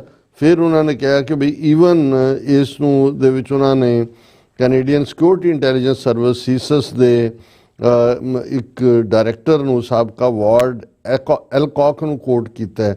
ਉਹਨਾਂ ਨੇ ਕਿਹਾ ਕਿ the steadfast opposition to the Khalistan movement is an integral part of a Hindu nationalist ideology the Modi government has been pushing both domestically and abroad। ਕਿ ਇਹ ਇੱਕ ਪੂਰਾ ਉਹਨੂੰ ਮੁੱਦਾ ਬਣਾ ਕੇ ਪੁਸ਼ ਕਰਦੇ ਨੇ ਔਰ ਉਹਨਾਂ ਨੇ ਕਿਹਾ ਵੀ ਇਸ ਸਾਰੇ ਦਾ ਨਤੀਜਾ ਇਹ ਹੋਇਆ ਕਿ ਇੱਕ ਸੈਂਸ ਆਫ ਇਨਸਿਕਿਉਰਿਟੀ ਵੀ ਆਈ ਔਰ ਫਿਰ ਉਹਨਾਂ ਨੇ ਜਿਹੜਾ ਉਸ ਦਾ ਸਾਇੰਟੀਫਿਕ ਐਨਾਲਿਸਿਸ ਕੀਤਾ ਕਿ 6 ਅਕਾਊਂਟ ਸੀ ਔਰ ਕਿਵੇਂ ਜਿਹੜੇ ਸਸਪੀਸ਼ੀਅਸ ਅਕਾਊਂਟ ਜਿਨ੍ਹਾਂ ਨੇ ਇਸ ਫੇਕ ਅਕਾਊਂਟ ਦਾ ਇਸਤੇਮਾਲ ਕੀਤਾ ਉਹਨਾਂ ਦੇ ਵਿੱਚ ਉਹਨਾਂ ਨੇ ਫਿਰ ਪ੍ਰੋਪਰ ਉਹ ਦਿੱਤਾ ਹੈ ਕਿ ਵੀ ਕਿਵੇਂ using publicly available data, CBC News counted the number of times a given post was reposted by an account that had characteristics of a bot। और उन्होंने फिर digital forensic research lab Washington DC च है जड़ी कि Atlantic council दी उन्होंने कहा कि भी बॉट वो है bot defines a suspicious account as one that posts more than 72 times per day। 72 ਵਾਰ ਜਿਹੜਾ ਦਿਨ ਦੇ ਵਿੱਚ ਕਿਤੇ ਪੋਸਟ ਹੁੰਦਾ ਹੈ ਜਿਹੜੀ ਸਟੋਰੀ ਰਿਪੀਟਡ ਉਹ ਹੁੰਦਾ ਹੈ ਕਿ ਵੀ ਇਹ ਫੇਕ ਅਕਾਊਂਟ ਹੈ ਔਰ ਇਹ ਬੋਟ ਹੈ ਔਰ ਇਹ ਉਹਨਾਂ ਨੇ ਕਿਹਾ ਵੀ ਇਸ ਤੋਂ ਇਹ ਪਤਾ ਨਹੀਂ ਲੱਗਦਾ ਵੀ ਇਹਨੂੰ ਕੰਟਰੋਲ ਕੌਣ ਕਰ ਰਿਹਾ ਬੋਟ ਨੂੰ ਪਰ ਇਹ ਕੋਆਰਡੀਨੇਟ ਜ਼ਰੂਰ ਕਰ ਰਹੇ ਹੁੰਦੇ ਨੇ ਇੱਕ ਦੂਜੇ ਦੇ ਨਾਲ। ਫਿਰ ਉਹਨਾਂ ਨੇ ਕਿਹਾ ਕਿ ਵੀ ਇਸ ਦੇ ਵਿੱਚ 6 ਵਾਰ ਜਸਟਿਸ ਦਾ ਤਾਂ ਉਹਨਾਂ ਦੇ ਤਾਂ ਸਾਰੇ 3600 ਫਾਲੋਅਰ ਨੇ ਔਰ ਉਹਦੇ ਚ ਸਿਰਫ 13 ਵਾਰ ਬॉट ਹੋਇਆ ਥੋੜਾ ਹੋਇਆ ਲੇਕਿਨ ਦੂਸਰੇ ਪਾਸੇ ਉਹਨਾਂ ਨੇ ਕਿਹਾ ਕਿ ਵੀ ਇਹ ਜਿਹੜਾ ਦੂਜੇ ਪਾਸੇ ਇਹ ਸੀ ਕਿ suspected bot accounts push misinformation ਔਰ ਉਹਨਾਂ ਨੇ ਕਿਹਾ ਕਿ ਦੋ ਜਿਹੜੇ ਐਸੇ ਅਕਾਊਂਟ ਸੀ ਉਹਨਾਂ ਨੇ ਰੀਟਵੀਟ ਬਾਰ-ਬਾਰ more than 1000 different suspected bots while the third had more than 500 1000 ਤੋਂ ਜ਼ਿਆਦਾ ਜਿਹੜੇ ਫੇਕ ਅਕਾਊਂਟਸ ਰਾਹੀਂ ਵੀ ਪੁਸ਼ ਕੀਤਾ ਗਿਆ ਔਰ ਉਹਦੇ ਚ ਉਹਨਾਂ ਨੇ ਡੈਨੀਅਲ ਬॉर्डमैन ਇਹ ਟੋਰਾਂਟੋ ਬੇਸਡ ਜਰਨਲਿਸਟ ਹੈ ਇਹ ਰਾਈਟ ਵਿੰਗ ਇਹਦੀ ਪਬਲਿਕੇਸ਼ਨ ਹੈ ਕਾਲਡ ਨੈਸ਼ਨਲ ਟੈਲੀਗ੍ਰਾਫ ਜਿਹਦੇ 70000 ਫਾਲੋਅਰ ਨੇ ਐਕਸ ਦੇ ਉੱਤੇ ਇਹਨੇ ਸਭ ਤੋਂ ਜ਼ਿਆਦਾ ਬॉट ਇੰਗੇਜਮੈਂਟ ਕੀਤੀ ਜਿਹਦੇ ਚ 6000 ਰੀਟਵੀਟ ਹੋਏ 1800 ਸਸਪੀਸ਼ੀਅਸ ਅਕਾਊਂਟਸ ਜਿਹੜੇ ਨੇ ਉਹ ਇਹਦੇ ਚ ਯੂਜ਼ ਹੋਏ ਔਰ ਉਹਨਾਂ ਨੇ ਕਿਹਾ ਕਿ ਵੀ ਇਹ ਪੂਰਾ ਨਵੰਬਰ ਦੇ ਮਹੀਨੇ ਇਸ ਨੇ ਡੈਨੀਅਲ ਬॉर्डमैन ਨੇ ਇਹੀ ਖੇਡ ਖੇਡੀ ਜਿਹਦਾ ਮੈਂ ਜ਼ਿਕਰ ਕੀਤਾ ਹੈ ਇਹਨੇ ਪੇਡ ਇੰਟਰਵਿਊ ਜਿਹੜੇ ਨੇ ANI ਔਰ ਦੂਸਰਿਆਂ ਨੂੰ ਦਿੱਤੇ ਹੋਏ ਨੇ ਔਰ ਇਸੇ ਤਰ੍ਹਾਂ ਜਿਹੜਾ ਬॉर्डमैन ਦੀ ਪੋਸਟ ਹੈ ਉਹਦੇ ਤੇ ਨੀਅਰਲੀ 1.5 ਮਿਲੀਅਨ ਵਿਊਅਰ ਆਏ 16000 ਲਾਈਕਸ ਆਈਆਂ ਔਰ ਇਹਨੂੰ 5000 ਵਾਰ ਰੀਪੋਸਟ ਕੀਤਾ ਗਿਆ ਔਰ ਇਹ ਉਹਨਾਂ ਨੇ ਕਿਹਾ ਕਿ ਵੀ CB News found that as of last week 469 of those reposts were from suspected bot accounts। ਮਤਲਬ ਉਤੋਂ ਤੁਸੀਂ 469 ਨੂੰ ਹੁਣ 72 ਨਾਲ ਜ਼ਰਬ ਦੇ ਲਓ ਕਿ ਹਜ਼ਾਰਾਂ ਜਿਹੜੇ ਹੁੰਦੇ ਨੇ ਜੀ ਇੰਨੇ ਲਾਈਕਸ ਆ ਗਏ ਔਰ ਉਹ ਰਿਪੀਟਡ ਪੋਸਟ ਹੋ ਰਹੇ ਨੇ ਅੱਗੇ ਤੋਂ ਅੱਗੇ ਜਾ ਰਹੇ ਨੇ। ਉਹਨਾਂ ਨੇ ਕਿਹਾ ਫਿਰ ਇਹ ਜਿਹੜੀ ਬॉर्डमैन ਦੀ ਰਿਪੋਰਟ ਸੀ ਇਹਨੂੰ ਇੰਡੀਆ ਦੇ ਵਿੱਚ NDTV ਨੇ ਐਜ਼ ਸੱਚ ਕਵਰ ਕੀਤਾ ਮਿੰਟ ਨੇ ਐਜ਼ ਸੱਚ ਕਵਰ ਕੀਤਾ ਔਰ ਫਿਰ ਇੰਸਟਾਗ੍ਰਾਮ ਪੋਸਟ ਦੇ ਉੱਤੇ ਜਸਵਾਲ ਨੇ ਨਵੰਬਰ 17 ਨੂੰ ਕਿਹਾ ਕਿ ਜੀ ਜਿਹੜਾ ਇਹ ਸਾਰਾ ਕਿਵੇਂ ਚੱਲ ਰਿਹਾ ਹੈ ਔਰ ਇਹ ਕਿਵੇਂ ਖਾਲਿਸਤਾਨ ਦੇ ਮੁੱਦੇ ਦੇ ਉੱਤੇ ਕੀ ਚੱਲ ਰਿਹਾ ਹੈ। ਫਿਰ ਉਹਨੂੰ ਬॉर्डमैन ਦਾ ਉਹਨਾਂ ਨੇ ਕਿਹਾ ਕਿ ਵੀ ਇਹ ਆਲਰੇਡੀ ਰਾਈਟ ਵਿੰਗਰ ਹੈ ਪੇਡ ਬੰਦਾ ਹੈ pro Modi media has size advantage ਕਿ ਉਹਨਾਂ ਦੇ ਕੋਲ ਬਹੁਤ ਵੱਡਾ ਨੈਟਵਰਕ ਹੈ। ਸੋ ਇਸ ਸਾਰੇ ਦੇ ਚੱਲਦੇ ਆ ਜਿਹੜਾ ਇੱਕ ਲੰਬੀ ਚੌੜੀ ਸਟੋਰੀ ਹੈ ਔਰ ਅਸੀਂ ਐਪਰੀਸ਼ੀਏਟ ਕਰਦੇ ਹਾਂ ਕਿ ਵੀ ਜਿਸ ਦੇ ਨਾਲ ਉਹਨਾਂ ਨੇ ਕਿਹਾ ਕਿ ਇਹ narrative has been created that aims to make Hindus and Sikhs fear each other। ਇੱਕ ਸਿੱਖ ਨੂੰ ਉਹਨਾਂ ਨੇ ਕੋਟ ਕੀਤਾ ਹੈ ਕਿ ਭਾਈ ਇਹ ਉਹਨਾਂ ਦਾ ਮਕਸਦ ਸਰਗਮ ਕੋਈ ਪ੍ਰੋਗਰਾਮ ਹੈ ਰੇਡੀਓ ਸ਼ੋ ਉਹਨਾਂ ਦੇ ਨਾਲ ਹਵਾਲੇ ਨਾਲ ਹੈ। ਪਰ ਇਸ ਸਾਰੇ ਦੇ ਵਿੱਚ ਇਸ ਤੋਂ ਅਸੀਂ ਅੰਦਾਜ਼ਾ ਲਾ ਸਕਦੇ ਹਾਂ ਕਿ ਇਹ ਕਹਾਣੀ ਜਿਹੜੀ ਮੰਦਰ ਦੇ ਉੱਤੇ ਸਿੱਖਾਂ ਦੇ ਹਮਲੇ ਦੀ ਔਰ ਦੂਸਰਾ ਉਹਦਾ ਕਿਵੇਂ ਨੈਰੇਟਿਵ ਬਣਾਇਆ ਗਿਆ ਪਰ ਇਸ ਦੇ ਵਿੱਚ ਇੱਕ ਨਵਾਂ ਐਂਗਲ ਜਿਸ ਨੂੰ ਬੇਸ਼ੱਕ ਅਸੀਂ ਕੱਲ ਟੱਚ ਕੀਤਾ ਸੀ ਪਰ ਅੱਜ ਡਿਟੇਲ ਦੇ ਵਿੱਚ ਵੀ 6 for justice the press release ਆਈ ਹੈ। ਰਸ਼ੀਅਨ KGB ਉਹਨਾਂ ਦੀ ਐਮਬੈਸੀ ਕੈਨੇਡਾ ਦੇ ਵਿੱਚ ਉਹਨੇ ਹਰਦੀਪ ਸਿੰਘ ਨਿੱਜਰ ਦੇ ਮਰਡਰ 'ਚ ਕੀ ਰੋਲ ਅਦਾ ਕੀਤਾ ਔਰ ਉਹਨਾਂ ਦਾ ਇਹ ਬ੍ਰੇਕਿੰਗ ਦੇ ਵਿੱਚ ਹੈ Russian embassy in Canada aided Niger assassination via signal intelligence shared with RAW। ਕੱਲ ਅਸੀਂ ਦੱਸਿਆ ਸੀ ਕਿ ਰਸ਼ੀਅਨ KGB ਔਰ ਇੰਡੀਅਨ RAW ਇਨਫੈਕਟ ਪੁੱਤਰੀ ਹੈ KGB ਦੀ ਕਿਉਂਕਿ ਉਹਨਾਂ ਨੇ ਹੀ ਟ੍ਰੇਨਡ ਕੀਤਾ ਔਰ ਜੋ ਐਂਟੀ ਸਿੱਖ ਪਾਲਿਸੀਜ਼ ਨੇ ਰਸ਼ੀਆ ਦੀਆਂ ਸਿੰਸ ਜੂਨ 84 ਦੇ ਅਟੈਕ ਤੋਂ ਲੈ ਕੇ ਬਰਾਬਰ ਜਾਰੀ ਨੇ। ਔਰ ਹੁਣ ਜਦੋਂ ਕਿ ਇੰਡੀਅਨ ਏਜੰਸੀਆਂ, ਹਾਈ ਕਮਿਸ਼ਨ ਔਰ ਕੌਂਸੂਲੇਟ ਔਰ ਇਹਨਾਂ ਦੇ ਨੈਟਵਰਕ ਇਹ ਪੂਰੇ 5 ਆਈਜ਼ ਕੰਟਰੀਜ਼ ਦੇ ਇੰਟੈਲੀਜੈਂਸ ਨੈਟਵਰਕ ਦੀਆਂ ਅੱਖਾਂ ਥੱਲੇ ਨੇ, ਉਹ ਬਹੁਤੀ ਹਰਕਤ ਨਹੀਂ ਕਰ ਸਕਦੇ। ਸੋ ਹੁਣ ਇਹ ਡਰਟੀ ਵਰਕ ਜਿਹੜਾ ਹੈ ਉਹ ਵੈਸੇ ਵੀ ਜਾ ਕੇ $13 ਬਿਲੀਅਨ ਦੀ ਆਇਲ ਡੀਲ ਅਗਲੇ 10 ਸਾਲ ਲਈ ਇੰਡੀਆ ਨੇ ਕਰ ਲਈ ਹੈ। ਡਰਟੀ ਵਰਕ ਕਰ ਹੀ ਰਹੇ ਨੇ KGB ਵਾਲੇ ਪਹਿਲਾਂ ਤੋਂ ਹੀ। ਔਰ ਇਹ ਸਾਹਮਣੇ ਆਇਆ ਕਿ ਵੀ ਜਿਹੜੀ ਉਹਨਾਂ ਦੀ SFJ ਦੀ ਪ੍ਰੈਸ ਰਿਪੋਰਟ ਰਾਹੀਂ ਕਿ ਵੀ ਰਸ਼ੀਅਨ ਐਮਬੈਸੀ ਨੇ ਕ੍ਰਿਟੀਕਲ ਸਿਗਨਲ ਇੰਟੈਲੀਜੈਂਸ ਇੰਡੀਆ ਦੇ ਰਾਹ ਦੇ ਨਾਲ ਸ਼ੇਅਰ ਕੀਤੀ, ਜਿਹੜਾ ਕਿ ਕਿਉਂਕਿ ਪਹਿਲਾਂ ਉਹਦਾ ਅਕਾਊਂਟ ਹਾਈਜੈਕ ਜਿਹੜਾ ਕੀਤਾ ਨਿੱਜਰ ਦਾ, ਔਰ ਇਹ ਨਿੱਜਰ ਦੀ ਕਿਲਿੰਗ ਦੇ ਵਿੱਚ ਮਦਦਗਾਰ ਹੋਏ ਇਹ ਜਿਹੜੀ ਜਾਣਕਾਰੀ ਸੀ। ਔਰ ਉਹਨਾਂ ਨੇ ਕਿਹਾ ਵੀ ਰਸ਼ੀਅਨ ਇੰਡੀਆ ਟੈਰਰ ਨੈਕਸਸ ਇਹ ਪ੍ਰੋ ਖਾਲਿਸਤਾਨ ਸਿੱਖਾਂ ਨੂੰ ਨਾਰਥ ਅਮਰੀਕਾ ਚੁੱਪ ਕਰਾਉਣ ਦੇ ਲਈ ਇਹ ਜਿਹੜਾ ਪੂਰਾ ਐਕਟਿਵ ਹੈ। ਔਰ ਇਹਦੇ 'ਚ ਮਿਸਟਰ ਕਵਾਤੜਾ ਜਿਹੜਾ ਫੋਰਨ ਸੈਕਟਰੀ ਸੀ, ਹੁਣ ਇੱਥੇ ਜਿਹੜਾ ਉਹ ਅਮਰੀਕਾ ਦੇ ਵਿੱਚ ਐਂਬੈਸਡਰ ਹੈ, ਉਹਨੇ ਮੇਨ ਰੋਲ ਉਹ ਅਦਾ ਕੋਆਰਡੀਨੇਟਰ ਦਾ ਕਰ ਰਿਹਾ। ਔਰ ਉਹਦੇ 'ਚ ਉਹਨਾਂ ਨੇ ਕਿਹਾ ਕਿ ਵੀ ਈਵਨ ਇਹ ਸਾਰੇ ਦੇ ਚੱਲਦੇ ਆ during meetings with these agency Nijjar disclosed that his telegram account had been hacked। ਇਹ ਜਦੋਂ RCMP ਔਰ CSIS ਵਾਲਿਆਂ ਨੂੰ ਨਿੱਜਰ ਮਿਲਿਆ ਹੈ ਜਿਉਂਦੇ ਜੀ, ਔਰ ਉਹਨਾਂ ਨੇ ਕਿਹਾ ਵੀ ਮੇਰਾ ਇਹ ਅਕਾਊਂਟ ਹੈਕ ਹੋ ਚੁੱਕਾ ਹੈ। ਔਰ ਇਹ ਜਿਹੜਾ ਉਹਨਾਂ ਨੇ ਇਹ ਕਿਹਾ ਨਿੱਜਰ ਨੂੰ ਕਿ ਵੀ ਤੁਸੀਂ ਆਪਣੇ ਵਹੀਕਲ ਦੇ ਵਿੱਚ ਦੇਖੋ ਕਿ ਟਰੈਕਿੰਗ ਡਿਵਾਈਸ ਨਾ ਹੋਣ। ਜਦੋਂ ਉਹਨਾਂ ਨੇ ਦੇਖਿਆ ਤੇ ਉਹ ਵਾਕਿਆ ਹੀ ਸੀ, ਔਰ GPS tracker installed on his truck, ਇਹ ਉਹਦੇ ਤੇ ਲਾਇਆ ਹੋਇਆ ਸੀ ਉਹਨਾਂ ਨੇ। ਸੋ ਹੁਣ ਉਹਨਾਂ ਨੇ ਅੱਗੋਂ ਇਹ ਕਿਹਾ ਕਿ ਰਸ਼ੀਅਨ ਇੰਟੈਲੀਜੈਂਸ ਨੇ ਪੰਨੂ ਦਾ ਵੀ ਟੈਲੀਗ੍ਰਾਮ ਅਕਾਊਂਟ ਹੈਕ ਕੀਤਾ, ਉਹਦੀ ਜਿਹੜੀ ਲੋਕੇਸ਼ਨ ਹੈ ਰਾਹ ਦੇ ਆਪਰੇਟਿਵਸ ਨੂੰ ਪ੍ਰੋਵਾਈਡ ਕੀਤੀ, ਹਾਲਾਂਕਿ ਇਹ ਇੱਕ ਫਾਈਲਡ ਪਲਾਟ ਸੀ, ਥੈਂਕ ਗॉड।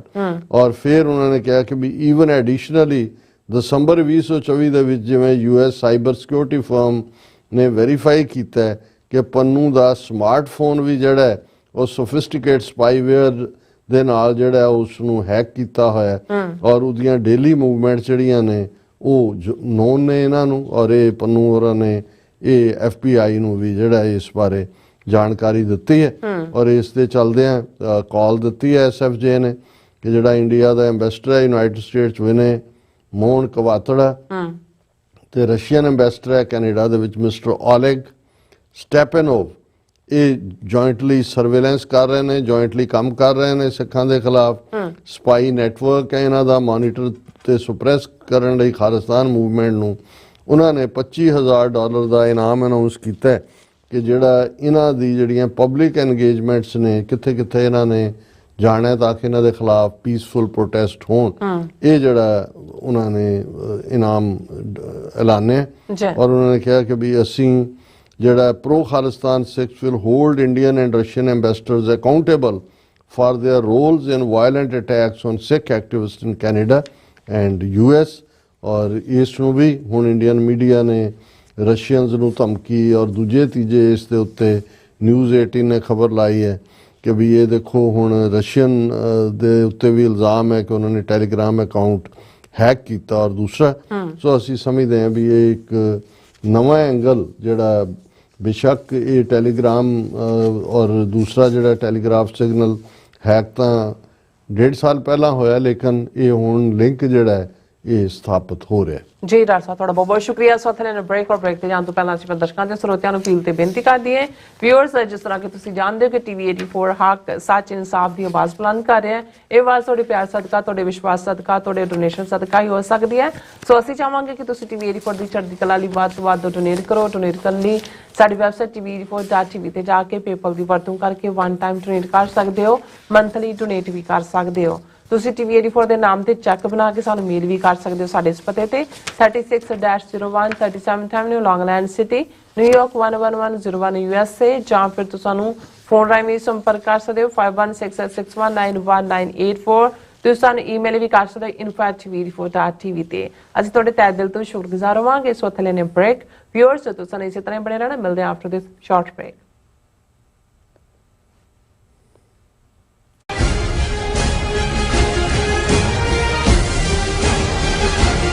ਕੀ ਤੁਹਾਨੂੰ 30, 40 ਜਾਂ 50 ਦਿਨ ਵੇਟ ਕਰਨੀ ਪੈ ਰਹੀ ਹੈ ਤੁਹਾਡੇ ਚੈੱਕ ਲਈ?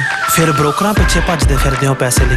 ਬਹੁਤ ਜ਼ਿਆਦਾ ਟਾਈਮ ਵੇਸਟ ਹੋ ਜਾਂਦਾ ਇੱਦਾਂ ਤਾਂ। ਜੇ ਤੁਸੀਂ ਅੱਜ ਹੀ ਪੈਸੇ ਲੈਣੇ ਤਾਂ ਬੌਬਟੇਲ ਨੂੰ ਕਾਲ ਕਰੋ। ਬੌਬਟੇਲ ਤੁਹਾਡੀਆਂ ਇਨਵੌਇਸਸ ਸੇਮ ਡੇ ਫੰਡ ਕਰ ਸਕਦੇ ਹਾਂ for a small fee, no contract, no reserve and no hidden fees।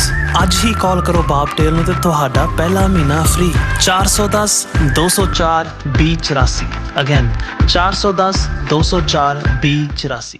ਕੀ ਤੁਸੀਂ ਰੋਜ਼ਾਨਾ ਕੰਮ ਤੇ ਆਪਣਾ ਵਧੇਰੇ ਸਮਾਂ ਬਿਤਾਉਣ ਤੋਂ ਪਰੇਸ਼ਾਨ ਹੋ?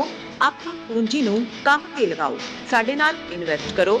ਅਸੀਂ ਤੁਹਾਡੀ ਪੂੰਜੀ ਤੋਂ ਤੁਹਾਡੇ ਲਈ ਵਧੇਰੇ ਪੈਸੇ ਬਣਾ ਸਕਦੇ ਹਾਂ। ਅਸੀਂ ਪ੍ਰਾਈਵੇਟ ਇਕੁਇਟੀ ਇਨਵੈਸਟਮੈਂਟ ਫਰਮ ਹਾਂ ਤੇ ਕਮਰਸ਼ੀਅਲ ਰੀਅਲ ਏਸਟੇਟ ਵਿੱਚ ਮਾਹਿਰ ਹਾਂ। Property management, leasing, asset management, commercial real estate investment ਵਿੱਚ ਸਾਰੀਆਂ ਸੇਵਾਵਾਂ ਲਈ ਅਮਰੀਕਾ ਭਰ ਤੋਂ ਤੁਸੀਂ ਸਾਡੇ ਤੱਕ ਪਹੁੰਚ ਕਰ ਸਕਦੇ ਹੋ।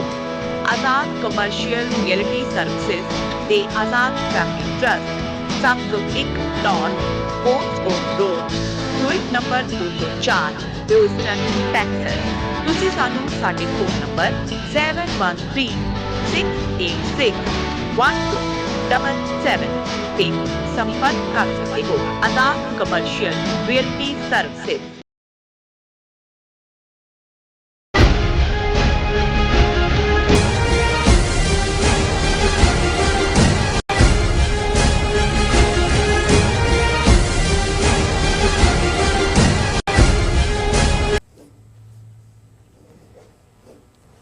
Viewers welcome back on programme. So viewers ਗੱਲਬਾਤ ਕਰਨ ਜਾ ਰਹੇ ਹਾਂ ਕਿ ਭਾਰਤ ਸਰਕਾਰ ਨੇ ਐਲਨ ਮਸਕ ਤੇ ਇਲਜ਼ਾਮ ਲਾਇਆ ਹੈ ਕਿ ਮਨੀਪੁਰ ਦੇ ਕੁਕੀ ਲੜਾਕਿਆਂ ਵੱਲੋਂ ਉਸ ਦੇ ਨੈਟਵਰਕ ਸਟਾਰਲਿੰਕ ਦਾ ਇਸਤੇਮਾਲ ਕੀਤਾ ਜਾ ਰਿਹਾ ਹੈ। ਔਰ ਦੂਸਰੇ ਪਾਸੇ ਟਰੰਪ ਨੇ ਭਾਰਤ ਨੂੰ ਸਿੱਧੀ ਧਮਕੀ ਦਿੱਤੀ ਹੈ ਕਿ ਜੇ ਭਾਰਤ ਵੱਲੋਂ ਅਮਰੀਕੀ ਚੀਜ਼ਾਂ ਤੇ ਵਾਧੂ ਟੈਕਸ ਲਗਾਇਆ ਗਿਆ ਤਾਂ ਅਮਰੀਕਾ ਵੀ ਉਹਨਾਂ ਹੀ ਜਿਹੜਾ ਟੈਕਸ ਹੈ ਉਹ ਭਾਰਤੀ ਵਸਤੂਆਂ ਤੇ ਲਗਾਏਗਾ। ਸੋ ਇਸ ਬਾਰੇ ਆਪਾਂ ਗੱਲਬਾਤ ਕਰਨ ਜਾ ਰਹੇ ਹਾਂ। ਸੋ ਅਸੀਂ ਚਾਹਾਂਗੇ ਕਿ ਤੁਸੀਂ ਇੱਥੇ ਬਣੇ ਰਹਿਣਾ, ਦੇਖਣ ਸੁਣ ਲਈ ਲਿਖਣ ਲਈ ਤੁਹਾਡਾ ਸਭ ਦਾ ਬਹੁਤ ਸ਼ੁਕਰੀਆ। ਜੀ ਡਾਕਟਰ ਸਾਹਿਬ ਕੀ ਕਹਿਣਾ ਚਾਹੋਗੇ? ਦੇਖੋ, ਪਹਿਲਾਂ ਤਾਂ ਭਾਰਤ ਦੀਆਂ ਏਜੰਸੀਆਂ ਨੇ ਜਿਨ੍ਹਾਂ ਨੂੰ ਇਹ ਨਜ਼ਰ ਆ ਰਿਹਾ ਸੀ ਕਿ ਜੀ ਟਰੰਪ ਦੇ ਆਉਣ ਤੋਂ ਬਾਅਦ ਅਸੀਂ ਡੀਪ ਸਟੇਟ ਦਾ ਰੌਲਾ ਪਾ ਕੇ ਜੋ ਕੁਝ ਇਸ ਐਡਮਿਨਿਸਟ੍ਰੇਸ਼ਨ ਦੇ ਵੇਲੇ ਟਰਾਂਸਨੈਸ਼ਨਲ ਰਿਪਰੈਸ਼ਨ ਔਰ ਅਡਾਨੀ ਦੇ ਖਿਲਾਫ ਜੋ ਇੱਥੇ ਦੇ ਡਿਸਟ੍ਰਿਕਟ ਕੋਰਟ 'ਚ $260 ਮਿਲੀਅਨ ਬ੍ਰਾਈਬ ਦੇਣ ਦੇ ਚਾਰजेस ਨੇ ਉਹਨਾਂ ਤੋਂ ਛੁਟਕਾਰਾ ਪਾ ਲਾਂਗੇ। ਪਰ ਹੁਣ ਇਹ ਵੀ ਸਾਹਮਣੇ ਆ ਰਿਹਾ ਕਿ ਵੀ ਅਲਟੀਮੇਟਲੀ, ਔਰ ਇਹ ਗੱਲ ਜਿਵੇਂ ਅਸੀਂ ਕੱਲ ਡਿਸਕਸ ਕੀਤਾ ਸੀ ਕਿ ਇਹਨਾਂ ਦੇ ਭੱਦਰ ਕੁਮਾਰ ਜਿਹੜਾ ਐਂਬੈਸਡਰ ਰਿਹਾ ਸ਼੍ਰੀਲੰਕਾ ਔਰ ਦੂਜੇ 'ਚ, ਉਹਨੇ ਇੰਡੀਆ ਨੂੰ ਵਾਰਨ ਕੀਤਾ ਕਿ ਜੀ ਡੀਪ ਸਟੇਟ ਦਾ ਇਤਬਾਰ ਨਾ ਕਰੋ, ਇਹ ਤੁਹਾਡੇ ਪਿੱਛੇ ਆਉਣਗੇ। ਦੇਖੋ ਸੀਰੀਆ ਦੇ ਵਿੱਚ ਕੀ ਹੋਇਆ, ਬੰਗਲਾਦੇਸ਼ 'ਚ ਕੀ ਹੋਇਆ। ਉਹ ਕਹਿਣ ਦਾ ਮਤਲਬ ਇਹ ਸੀ ਕਿ ਬੰਗਲਾਦੇਸ਼ ਭਾਰਤ ਦੇ ਪੈਰਾਂ ਥੱਲੋਂ ਖਿੱਚ ਕੇ ਅਮਰੀਕਾ ਨੇ ਆਪਣਾ ਅੱਡਾ ਬਣਾ ਲਿਆ, ਔਰ ਸੀਰੀਆ ਰਸ਼ੀਆ ਦੇ ਪੈਰਾਂ ਥੱਲੋਂ ਖਿੱਚ ਕੇ ਜਿਹੜਾ ਹੈ ਅਮਰੀਕਾ ਸਪੋਰਟਡ ਗੁਰੀਲਿਆਂ ਨੇ ਜਿਹੜਾ ਉਹਨੂੰ ਰਸ਼ੀਆ ਨੂੰ ਮਿਡਲ ਈਸਟ 'ਚੋਂ ਬਾਹਰ ਕੱਢ ਦਿੱਤਾ। ਔਰ ਇਹੀ ਕੁਝ ਹੋਣ ਜਾ ਰਿਹਾ। ਉਹ ਗੱਲ ਹਰਮੀਤ ਕੌਰ ਢਿੱਲੋਂ ਦੀ ਫਿਰ ਹਵਾਲਗੀ ਦੇ ਨਾਲ ਕਿ ਜੀ ਉਹਦਾ ਹਵਾਲਾ ਦੇ ਕੇ ਕਿ ਜੀ ਐਂਪੈਥਾਈਜ਼ਰ ਹੈ, ਐਂਪੈਥੀ ਰੱਖਦੀ ਹੈ ਖਾਲਿਸਤਾਨ ਨਾਲ, ਜਿਹਨੂੰ ਉਹਨੇ ਅਸਿਸਟੈਂਟ ਜਿਹੜਾ ਉਹ ਬਣਾਇਆ ਉਹ justice department, civil Liberty department ਦੇ ਵਿੱਚ ਅਟਾਰਨੀ ਜਨਰਲ। ਹੁਣ ਅੱਜ ਦੋ ਸਟੇਟਮੈਂਟਸ ਜਿਹੜੀਆਂ ਬੀਤੇ 24 ਘੰਟੇ 'ਚ ਅੱਡ ਹੁਣ ਇਹਦੇ 'ਚ ਕੋਈ ਸ਼ੱਕ ਨਹੀਂ ਹੈ ਕਿ ਜਿਵੇਂ ਕੱਲ ਵੀ ਅਸੀਂ ਆਰਟੀਕਲ 'ਚ ਡਿਸਕਸ ਕੀਤਾ ਸੀ ਕਿ ਜਾਰਜ ਸੋਰਸ ਵੱਡਾ ਫਾਈਨੈਂਸ਼ੀਅਰ ਵੀ ਸੀ, $1 ਬਿਲੀਅਨ ਦੇ ਕਰੀਬ ਉਸਨੇ ਸਪੈਂਡ ਕੀਤਾ ਸਾਰੇ ਤੇ ਡੈਮੋਕ੍ਰੇਸੀ ਦਾ ਹਮਾਇਤੀ, ਥੋੜਾ ਲੈਫਟਿਸਟ ਬਾਈਡਨ। ਔਰ ਜੋ ਉਹਦੀ ਆਪੋਜ਼ਿਟ ਕਾਪੀ ਹੈ ਐਲਨ ਮਸਕ ਹੈ। ਐਲਨ ਮਸਕ ਨੇ ਬੜੀ ਜ਼ਬਰਦਸਤ ਕੰਟਰੀਬਿਊਸ਼ਨ ਕੀਤੀ ਹੈ ਟਰੰਪ ਦੀ ਸਾਰੀ ਕੈਂਪੇਨ ਦੇ ਵਿੱਚ। ਈਵਨ ਇਹ ਵੀ ਡਿਕਲੇਅਰ ਕੀਤਾ ਸੀ ਕਿ ਜਿਹੜੇ ਵੋਟਾਂ ਪਾਉਣ ਵਾਲੇ ਪ੍ਰੋ ਟਰੰਪ ਕੈਂਪ ਹੈ ਉਹਨਾਂ ਨੂੰ $1 ਮਿਲੀਅਨ ਔਰ ਦੂਸਰਾ ਜਿਹੜੇ ਉਹਨੇ ਡਿਲੀਵਰ ਵੀ ਕੀਤੇ। ਔਰ ਇਹਦੇ 'ਚ ਵੀ ਕੋਈ ਸ਼ੱਕ ਨਹੀਂ ਹੈ ਕਿ ਐਲਨ ਮਸਕ ਨੂੰ ਓਵਰਆਲ ਟਰੰਪ ਨੇ ਉਸ ਮਹਿਕਮੇ ਦੇ ਵਿੱਚ ਨਵਾਂ ਜਿਹੜਾ ਕ੍ਰੀਏਟ ਕੀਤਾ ਕਿ ਓਵਰਆਲ ਫੰਕਸ਼ਨਿੰਗ ਬਿਊਰੋਕਰੇਸੀ ਕਿਵੇਂ ਘਟਾਣੀ ਹੈ, ਕਿਵੇਂ ਹੈ। ਔਰ ਇਹ ਜਿਹੜੇ ਕੁਝ ਅਮਰੀਕਨ ਹਲਕੇ ਨੇ ਉਹ ਕਹਿ ਰਹੇ ਨੇ ਵੀ ਰੀਅਲ ਪ੍ਰੈਜ਼ੀਡੈਂਟ ਜਿਹੜਾ ਹੈ ਉਹ ਐਲਨ ਮਸਕ ਹੈ। ਔਰ ਐਲਨ ਮਸਕ ਆਪਣੇ ਢੰਗ ਦੇ ਨਾਲ ਜਿਹੜਾ ਉਹ ਸਾਰੇ ਨੂੰ, ਕਿਉਂਕਿ ਟਰੰਪ ਤਾਂ ਆਊਟਸਾਈਡ ਬੈਲਟ ਵੇ ਹੈ, ਉਹਦਾ ਇਹ ਹੈ ਕਿ ਜੀ ਐਫੀਸ਼ੀਐਂਟ ਗਵਰਨਮੈਂਟ ਔਰ ਜਿਹੜੀ ਬਿਊਰੋਕਰੇਸੀ ਔਰ ਜੋ ਰਾਹ ਰੋਕਦੇ ਨੇ ਪਾਸੇ ਹੋਣ। ਔਰ ਜ਼ਾਹਰ ਹੈ ਕਿ ਐਲਨ ਮਸਕ ਜਿਹੜਾ ਖੁਦ ਵੱਡਾ ਵਪਾਰੀ ਹੈ ਔਰ ਉਸਦੀ ਟੈਸਲਾ ਕਾਰ ਤੋਂ ਲੈ ਕੇ ਈਵਨ ਜਿਹੜਾ ਸਟਾਰਲਿੰਕ ਜਿਸ ਦਾ ਉਹ ਬਾਦਸ਼ਾਹ ਹੈ, ਜਿਹਦੇ ਥੱਲੇ ਦੁਨੀਆ 'ਚ ਉਸ ਦੇ ਜਿਹੜੇ ਵੈਲਥ ਦੇ ਵਿੱਚ ਲਗਾਤਾਰਤਾ ਨਾਲ ਵਾਧਾ ਹੁੰਦਾ ਜਾ ਰਿਹਾ। ਔਰ ਇੰਡੀਆ ਨੇ ਪਿਛਲੇ ਦਿਨਾਂ 'ਚ ਜਦੋਂ ਅਜੇ ਬਾਈਡਨ ਹੀ ਉਹਦੀ ਪ੍ਰੈਜ਼ੀਡੈਂਸ਼ੀਅਲ ਇਲੈਕਸ਼ਨ ਨਹੀਂ ਸੀ ਹੋਈ ਜਾਂ ਟਰੰਪ ਨਹੀਂ ਸੀ ਜਿੱਤਿਆ, ਸਟਾਰਲਿੰਕ ਨੂੰ ਜਿਹੜਾ ਭਾਰਤ ਦੇ ਵਿੱਚ ਬਹੁਤ ਐਸੀਆਂ ਸ਼ਰਤਾਂ ਲਾਤੀਆਂ ਸੀ, ਕਿਉਂਕਿ ਉਹ ਅਡਾਨੀ ਨੂੰ ਜਿਹੜੀ ਰਿਲਾਇੰਸ ਹੈ, ਜਿਹਦੇ ਥੱਲੇ ਉਹ ਅਸਮਾਨਾਂ ਨੂੰ ਵੀ ਕੰਟਰੋਲ ਕਰਦਾ ਹੈ, ਧਰਤੀ ਨੂੰ ਵੀ ਕਰਦਾ ਹੈ, ਪਾਣੀਆਂ ਨੂੰ ਵੀ ਕਰਦਾ ਹੈ, ਪਤਾਲ ਨੂੰ ਵੀ ਕਰਦਾ ਹੈ, ਸਾਰੇ ਮਹਿਕਮੇ ਜਿਹੜੇ ਨੇ ਉਹ ਪੂਰੇ ਉਹਦੇ ਹਵਾਲੇ ਕੀਤੇ ਹੋਏ ਨੇ। ਸੋ ਇਹਨੂੰ ਇਹਦੇ ਸਟਾਰਲਿੰਕ ਨੂੰ ਰੀਚ ਨਹੀਂ ਸੀ ਦਿੱਤੀ। ਹੁਣ ਐਲਨ ਮਸਕ ਇੰਨਾ ਪਾਵਰਫੁਲ ਹੋ ਗਿਆ ਕਿ ਇੰਡੀਆ ਦੇ ਵਿੱਚ ਤਾਂ ਆਲਰੇਡੀ ਬਣਦੇ ਆ, ਜਦੋਂ ਐਲਨ ਮਸਕ ਨੂੰ ਇਹ ਕੈਬਨਿਟ ਰੈਂਕ ਵਾਂਗ ਬਣਾਇਆ ਕਿ ਭਾਈ ਉਹ ਸਾਰੀ ਦੇਖ ਰੇਖ ਕਰੇਗਾ, ਤੇ ਇੰਡੀਆ ਦੇ ਵਿੱਚ ਪਹਿਲਾਂ ਹੀ ਸੀ ਕਿ ਵੀ ਹੁਣ ਸਟਾਰਲਿੰਕ ਨੂੰ ਵੀ ਸਪੇਸ ਦੇਣਾ ਪਏਗਾ। ਪਰ ਇੰਡੀਆ ਆਪਣੀ ਫੇਰ ਡਰਟੀ ਗੇਮ ਖੇਡ ਰਿਹਾ। ਹੁਣ ਇਹਦੇ 'ਚ ਕੋਈ ਸ਼ੱਕ ਨਹੀਂ ਹੈ ਕਿ ਮਨੀਪੁਰ ਦੇ ਵਿੱਚ ਜਿੱਥੇ ਇਕੱਲਾ ਜਦੋਂ ਇਹ ਕਹਿੰਦੇ ਨੇ ਜੀ ਬੰਗਲਾਦੇਸ਼ ਪੈਰ ਪਸਾਰ ਲਏ, ਇਹਦੇ 'ਚ ਕੋਈ ਸ਼ੱਕ ਨਹੀਂ ਹੈ ਕਿ ਮਨੀਪੁਰ ਦੇ ਵਿੱਚ ਜਿੱਥੇ ਇੰਡੀਆ ਨੇ ਜ਼ੁਲਮ ਕੀਤਾ ਹਿੰਦੂ ਮਾਈਤਾਈ ਕਬੀਲੇ ਨੂੰ ਅੱਗੇ ਲਾ ਕੇ, ਉੱਥੇ ਕੁਕੀ ਕ੍ਰਿਸਚਨ ਕਬੀਲਿਆਂ ਦੇ ਨਾਲ ਪੱਛਮੀ ਮੁਲਕ ਖੜੇ ਨੇ ਪੀਸਫੁਲੀ ਵੀ, ਔਰ ਜਿਸ ਲੈਵਲ ਤੇ ਉਹ ਆਪਣੀ ਲੜਾਕੇ ਤਾਂ ਹੈ ਹੀ ਨੇ, ਉਹ ਕਬੀਲੇ ਨੇ, ਟਰਾਈਬਲ ਨੇ, ਆਪਣੀ ਲੜਾਈ ਉਹ ਲੈ ਗਏ ਨੇ, ਡਰੋਨਸ ਦਾ ਇਸਤੇਮਾਲ। ਔਰ ਈਵਨ ਜਿਹੜਾ ਹੁਣ ਚਾਰਜ ਇੰਡੀਆ ਨੇ ਇੱਕ ਤੀਰ ਨਾਲ ਮਲਟੀਪਲ ਸ਼ਿਕਾਰ ਕਰਨੇ ਚਾਹੇ ਨੇ। ਇੱਕ ਤਾਂ ਉਹ ਇਹ ਕਹਿਣਾ ਚਾਹੁੰਦੇ ਨੇ ਕਿ ਅਮਰੀਕਾ ਮਨੀਪੁਰ ਦੇ ਵਿੱਚ ਜਿਹੜੀ ਗੁਰੀਲਾ ਲੜਾਈ ਹੈ, ਗੁਰੀਲਿਆਂ ਦੇ ਨਾਲ ਉਹ ਮਦਦਗਾਰ ਹੈ ਕਿ ਉਹ ਕਮਿਊਨੀਕੇਟ। ਔਰ ਉਹਨਾਂ ਨੇ ਇੰਡੀਆ ਨੇ ਚਾਰਜ ਲਾਇਆ ਕਿ ਜਦੋਂ ਕਿ ਸਟਾਰਲਿੰਕ ਨੂੰ ਭਾਰਤ ਦੇ ਵਿੱਚ ਐਕਸੈਸ ਨਹੀਂ ਦਿੱਤੀ ਗਈ, ਲੇਕਿਨ ਮਨੀਪੁਰ ਦੇ ਗੁਰੀਲਿਆਂ ਦੇ ਕੋਲੋਂ ਉਹ ਡਿਵਾਈਸਿਸ ਫੜੀਆਂ ਗਈਆਂ ਨੇ ਜਿਹਦੇ 'ਚ ਕਿ ਉਹ ਸਟਾਰਲਿੰਕ ਦੇ ਨਾਲ ਇੱਕ ਦੂਸਰੇ ਨਾਲ ਕਮਿਊਨੀਕੇਟ ਕਰਦੇ ਨੇ। ਔਰ ਇਹ ਜਿਹੜਾ ਹਾਲਾਂ ਇਸ ਨੇ ਉਹਨੂੰ ਡਿਨਾਈ ਕੀਤਾ ਔਰ ਉਹਨੇ ਐਲਨ ਮਸਕ ਨੇ ਕਿਹਾ ਬਿਲਕੁਲ ਝੂਠ ਹੈ। Satellite beams turned off over India, Elon Musk rejects claim Starlink being used in Manipur. ਔਰ ਇਸ ਤੋਂ ਪਹਿਲਾਂ ਕਹਾਣੀ ਇਹ ਸੀ ਕਿ ਬਈ ਇਹ ਜਿਹੜਾ ਉਹਨਾਂ ਨੇ ਸਿਕਿਉਰਿਟੀ ਫੋਰਸਿਸ ਨੇ ਕਿਹਾ ਜੀ ਅਸੀਂ ਇੰਟਰਨੈਟ ਡਿਵਾਈਸਿਸ ਕੈਪਚਰ ਕੀਤੀਆਂ ਨੇ ਆਰਮਸ ਐਂਡ ਐਮਨੀਸ਼ਨ ਦੇ ਨਾਲ, ਜਿਹੜੀ ਕੈਰੋ ਹੁਮਾਨੋ ਇੰਫਾਲ ਈਸਟ ਡਿਸਟ੍ਰਿਕਟ ਹੈ।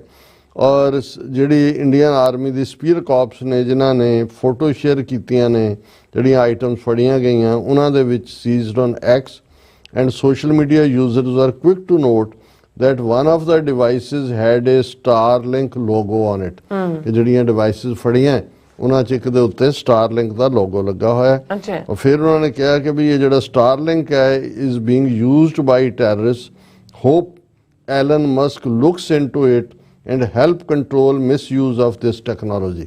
ਕਿ ਵੀ ਇਹ ਗੁਰੀਲਿਆਂ ਦੇ ਹੱਥ ਕਿਵੇਂ ਲੱਗ ਗਈ ਟੈਕਨੋਲੋਜੀ, ਵੀ ਅਸੀਂ ਆਸ ਕਰਦੇ ਹਾਂ ਕਿ ਇਹਨੂੰ ਇਹ ਰੋਕੇਗਾ ਔਰ ਇਹਨੂੰ ਅੱਗੇ ਨਹੀਂ ਜਾਣ ਦੇਗਾ ਇਹਦੇ ਤੇ। ਔਰ ਇਹ ਬੜੀ ਪ੍ਰੋਵੋਕੇਸ਼ਨ ਹੈ, ਤੁਸੀਂ ਝੂਠਾ ਚਾਰਜ ਲਾ ਰਹੇ ਹੋ ਜਾਂ ਸੱਚਾ ਲਾ ਰਹੇ ਹੋ, ਪਰ ਇਸ ਪਬਲਿਕਲੀ ਐਲਨ ਮਸਕ ਨੇ ਫੌਰਨ ਰਿਪਲਾਈ ਕੀਤਾ this is false, Starlink satellite beams are turned off over India. ਔਰ ਉਹਨੇ ਕਿਹਾ ਜੀ ਉੱਥੇ ਤਾਂ ਅਸੀਂ ਇਹਨੂੰ ਬੰਦ ਕੀਤਾ, ਪਰ ਇਹ ਹੁਣ ਪਹਿਲਾ ਇਰੀਟੈਂਟ ਜਿਹੜਾ ਹੈ ਮਿਸਟਰ ਮਸਕ ਦੇ ਜਿਹੜੇ ਸਟਾਰਲਿੰਕ ਨੂੰ ਜਿਹੜਾ ਇੰਟਰਨੈਟ ਸਰਵਿਸਿਜ਼ ਪ੍ਰੋਵਾਈਡ ਕਰਦਾ ਹੈ ਉਹਨਾਂ ਦੇ ਕੋਲ ਇੰਡੀਆ 'ਚ ਆਪਰੇਟ ਕਰਨ ਦਾ ਲਾਇਸੈਂਸ ਨਹੀਂ ਹੈ, ਕਿਉਂਕਿ ਇੰਨੀਆਂ ਕੁ ਉਹਨਾਂ ਨੇ ਕੰਡੀਸ਼ਨਸ ਲਾਈਆਂ ਤਾਂ ਕਿ ਅਡਾਨੀ ਦਾ ਰਿਲਾਇੰਸ ਬਿਜ਼ਨਸ ਵਾਈਜ਼ ਸਫਰ ਨਾ ਕਰੇ। ਸੋ ਆਲਰੇਡੀ ਦੇ ਜਿਹਨੂੰ ਕਹਿੰਦੇ ਨੇ ਕਿ they have shown the red tag to Elon Musk. ਜਿਵੇਂ ਉਹ ਬੁੱਲ ਹੁੰਦਾ ਹੈ ਨਾ, ਜੇ ਤੁਸੀਂ ਉਹਨੂੰ ਰੈਡ ਟੈਗ ਦਿਖਾਓ ਤੇ ਉਹ ਫਿਰ ਤੁਹਾਡੇ ਮਗਰ ਦੌੜਦਾ ਹੈ। ਔਰ ਇਹ ਆਲਰੇਡੀ ਐਲਨ ਮਸਕ ਨੇ ਵੀ ਅੱਖ ਲਾਲ ਕਰ ਲਈ ਕਿ ਵੀ ਇਹ ਤੁਸੀਂ ਕੀ ਕਰ ਰਹੇ ਹੋ। ਦੂਸਰੇ ਪਾਸੇ US ਪ੍ਰੈਜ਼ੀਡੈਂਟ ਟਰੰਪ, ਔਰ ਇਹ ਉਹਨਾਂ ਦੀ ਆਪਣੀ PTI ਦੀ ਖਬਰ ਹੈ, India charges lot of tariff, Donald Trump threatens to impose reciprocal tax. ਔਰ ਇਹ ਜਿਹੜਾ ਲਾਰਜੈਸਟ ਟ੍ਰੇਡਿੰਗ ਪਾਰਟਨਰ ਹੈ ਇੰਡੀਆ ਦਾ 2023-24 ਦੇ ਵਿੱਚ, ਜਿੱਥੇ ਇੰਡੀਆ ਦੀ ਐਕਸਪੋਰਟ ਅਮਰੀਕਾ ਨੂੰ 77.51 ਬਿਲੀਅਨ, ਆਲਮੋਸਟ 80 ਬਿਲੀਅਨ ਡਾਲਰ ਦੇ ਨੇੜੇ ਦੀਆਂ ਚੀਜ਼ਾਂ ਇੰਡੀਆ ਨੇ ਐਕਸਪੋਰਟ ਕੀਤੀਆਂ ਨੇ, ਜਦੋਂ ਕਿ ਜਿਹੜੀਆਂ ਇੰਪੋਰਟ ਕੀਤੀਆਂ ਅਮਰੀਕਾ ਤੋਂ ਉਹ 42 ਬਿਲੀਅਨ ਡਾਲਰ ਹੈ। ਇਹਦਾ ਮਤਲਬ ਹੈ ਕਿ ਆਲਮੋਸਟ 38 ਬਿਲੀਅਨ ਡਾਲਰ ਦਾ ਟ੍ਰੇਡ ਡੈਫਿਸਿਟ ਹੈ। ਉਹਦਾ ਕਾਰਨ ਇਹ ਹੈ ਕਿ ਜਿਹੜੀ ਅਮਰੀਕੀ ਚੀਜ਼ ਇੰਡੀਆ 'ਚ ਜਾਂਦੀ ਹੈ ਉਹਨੂੰ ਉਹਦੇ ਤੇ ਉਹ ਟੈਕਸ ਲਾ ਦਿੰਦੇ ਨੇ ਤੇ ਅਮਰੀਕਾ ਨੇ ਉਹਨੂੰ ਇੰਡੀਆ ਨੂੰ ਹੁਣ ਤੱਕ ਇਹਨਾਂ ਦੇ ਡੈਮੋਕ੍ਰੈਟਿਕ ਐਡਮਿਨਿਸਟ੍ਰੇਸ਼ਨ ਨੇ ਗੁੱਡ ਬੁੱਕਸ 'ਚ ਰੱਖਿਆ ਹੋਇਆ ਹੈ ਔਰ ਉਹ ਟੈਰਿਫ ਨਹੀਂ ਲਾਉਂਦੇ। ਔਰ ਇਹ ਜਦੋਂ ਹੁਣ ਇਹ ਟਰੰਪ ਨੇ ਬੜੀ ਕਲੀਅਰਲੀ ਸਟੇਟਮੈਂਟ ਦਿੱਤੀ ਹੈ, ਉਹਨਾਂ ਨੇ ਕਿਹਾ ਕਿ ਇੰਡੀਆ ਐਂਡ ਬ੍ਰਾਜ਼ੀਲ ਉਹਨਾਂ ਮੁਲਕਾਂ 'ਚੋਂ ਨੇ ਜਿਨ੍ਹਾਂ ਨੇ ਅਮਰੀਕਨ ਪ੍ਰੋਡਕਟਸ ਦੇ ਉੱਤੇ ਬਹੁਤ ਜ਼ਿਆਦਾ ਜਿਹੜਾ ਉਹ ਟੈਕਸ ਲਾਇਆ ਹੋਇਆ। ਇਹ ਹੁਣ ਕਹਿੰਦਾ ਅਸੀਂ ਟਿਟ ਫॉर ਟੈਟ ਹੋਏਗਾ, ਰੈਸੀਪ੍ਰੋਕਲ, ਜੋ ਤੁਸੀਂ ਕਰੋਗੇ ਜੋ ਬੀਜੋਗੇ ਉਹੀ ਖੱਟੋਗੇ। If they tax us we tax them the same amount, they tax us, we tax them, and they tax us almost in all cases they are taxing us and we have been taxing। ਹੁਣ ਉਹ ਕਹਿੰਦਾ ਵੀ ਉਹ ਮੁੱਕ ਗਏ, ਜਿਹੜੇ ਪਹਿਲੀਆਂ ਯਾਰੀਆਂ ਸੀ ਉਹ ਗਈਆਂ, ਹੁਣ ਤੁਹਾਡੇ ਨਾਲ ਅਸੀਂ ਬਰਾਬਰ ਦਾ, ਜੇ ਤੁਸੀਂ ਸਾਡੇ ਤੇ ਟੈਰਿਫ ਲਾਓਗੇ ਤੇ ਅਸੀਂ ਵੀ ਲਾਵਾਂਗੇ। ਔਰ ਇਹ ਉਹਨੇ ਖਾਸ ਤੌਰ ਤੇ ਜਦੋਂ ਉਹਨਾਂ ਨੂੰ ਚਾਈਨਾ ਬਾਰੇ ਪੁੱਛਿਆ ਗਿਆ ਤੇ mister Trump said India and Brazil were among countries that impose high tariffs on certain US products. The word reciprocal is important because if somebody charges us, India, we don't have to talk about our own. If India charges us 100%, do we charge them nothing for the same? We 100% ਲਾ ਦੇਣਾ ਅਸੀਂ ਨਹੀਂ ਕਰਾਂਗੇ। You know they send in a bicycle and we send them a bicycle. ਜੇ ਉਹ cycle ਭੇਜਣਗੇ ਅਸੀਂ ਵੀ cycle ਭੇਜ। They charge us 100 and 200. India charges a lot, ਔਰ ਅਸੀਂ ਹੁਣ ਤੱਕ ਇਹਨਾਂ ਨੂੰ ਜਿਹੜਾ ਉਹ ਨਹੀਂ ਲਿਆ, ਪਰ ਹੁਣ ਅਸੀਂ ਜਿਹੜਾ ਇਹਨਾਂ ਨੂੰ ਰੈਸੀਪ੍ਰੋਸਿਟੀ ਹੋਏਗੀ। ਔਰ ਇਹ ਇਕੱਲਾ ਇਹੀ ਨਹੀਂ ਹੈ ਕਿ ਵੀ ਇੱਕ ਪਾਸੇ ਉਹਨਾਂ ਨੇ ਸਟਾਰਲਿੰਕ ਹੁਣ ਐਲਨ ਮਸਕ ਤੇ ਚਾਰਜ ਲਾਣਾ ਟਰੰਪ ਤੇ ਹੀ ਹੈ, ਤੇ ਦੂਸਰੇ ਪਾਸੇ ਨਾਲ ਦੀ ਨਾਲ ਖਬਰ ਲਾ ਦਿੱਤੀ ਕਿ ਫੋਰੇਨਰਸ ਐਂਟਰੀ ਰੈਸਟ੍ਰਿਕਟਡ ਇਨ ਮਨੀਪੁਰ, ਮਿਜ਼ੋਰਮ, ਨਾਗਾਲੈਂਡ। ਇੰਡੀਆ ਨੇ ਜਿਹੜੇ ਬਾਹਰਲੇ ਨੇ ਉਹਨਾਂ ਦੇ ਮਨੀਪੁਰ 'ਚ, ਮਿਜ਼ੋਰਮ 'ਚ ਤੇ ਨਾਗਾਲੈਂਡ 'ਚ। ਮਨੀਪੁਰ 'ਚ ਤਾਂ ਫਾਈਟ ਚੱਲ ਰਹੀ ਹੈ, ਉੱਥੇ ਵੀ ਪਾਬੰਦੀ ਲਾ ਦਿੱਤੀ। ਫੋਰਨ ਮਿਜ਼ੋਰਮ 'ਚ ਨਹੀਂ ਜਾ ਸਕਦੇ, ਨਾਗਾਲੈਂਡ 'ਚ ਨਹੀਂ ਜਾ ਸਕਦੇ। ਔਰ ਆਲਰੇਡੀ ਨਾਗਿਆਂ ਦੇ ਜਿਹੜੇ ਗਰੁੱਪ ਨੇ ਉਹ ਆਰਗੇਨਾਈਜ਼ ਹੋ ਰਹੇ ਨੇ, ਕਿਉਂਕਿ ਉਹਨਾਂ ਦੇ ਨਾਲ ਵੀ ਜਿਹੜਾ ਐਗਰੀਮੈਂਟ 16-18 ਸਾਲਾਂ ਤੋਂ ਲਿੰਗਰ ਔਨ ਹੋਇਆ ਹੈ, ਔਰ ਉਹਦੇ 'ਚ ਉਹਨਾਂ ਦੀ ਮੰਗ ਗ੍ਰੇਟਰ ਨਾਗਾਲਿਮ ਦੀ ਹੈ, ਜਿਹਦੇ 'ਚ ਕਿ ਅਸਾਮ ਵੀ ਔਰ ਨਾਗਾਲੈਂਡ ਵੀ ਔਰ ਮਿਜ਼ੋਰਮ ਦੇ ਹਿੱਸੇ ਵੀ ਨੇ। ਉਹਨਾਂ ਦੀ ਡਿਮਾਂਡ ਵੀ ਜਿਹੜੀ ਹੈ ਵਾਪਸ ਉਹ ਪੁਰਜ਼ੋਰ ਤਰੀਕੇ ਦੇ ਨਾਲ ਖੜੀ ਹੋ ਰਹੀ ਹੈ।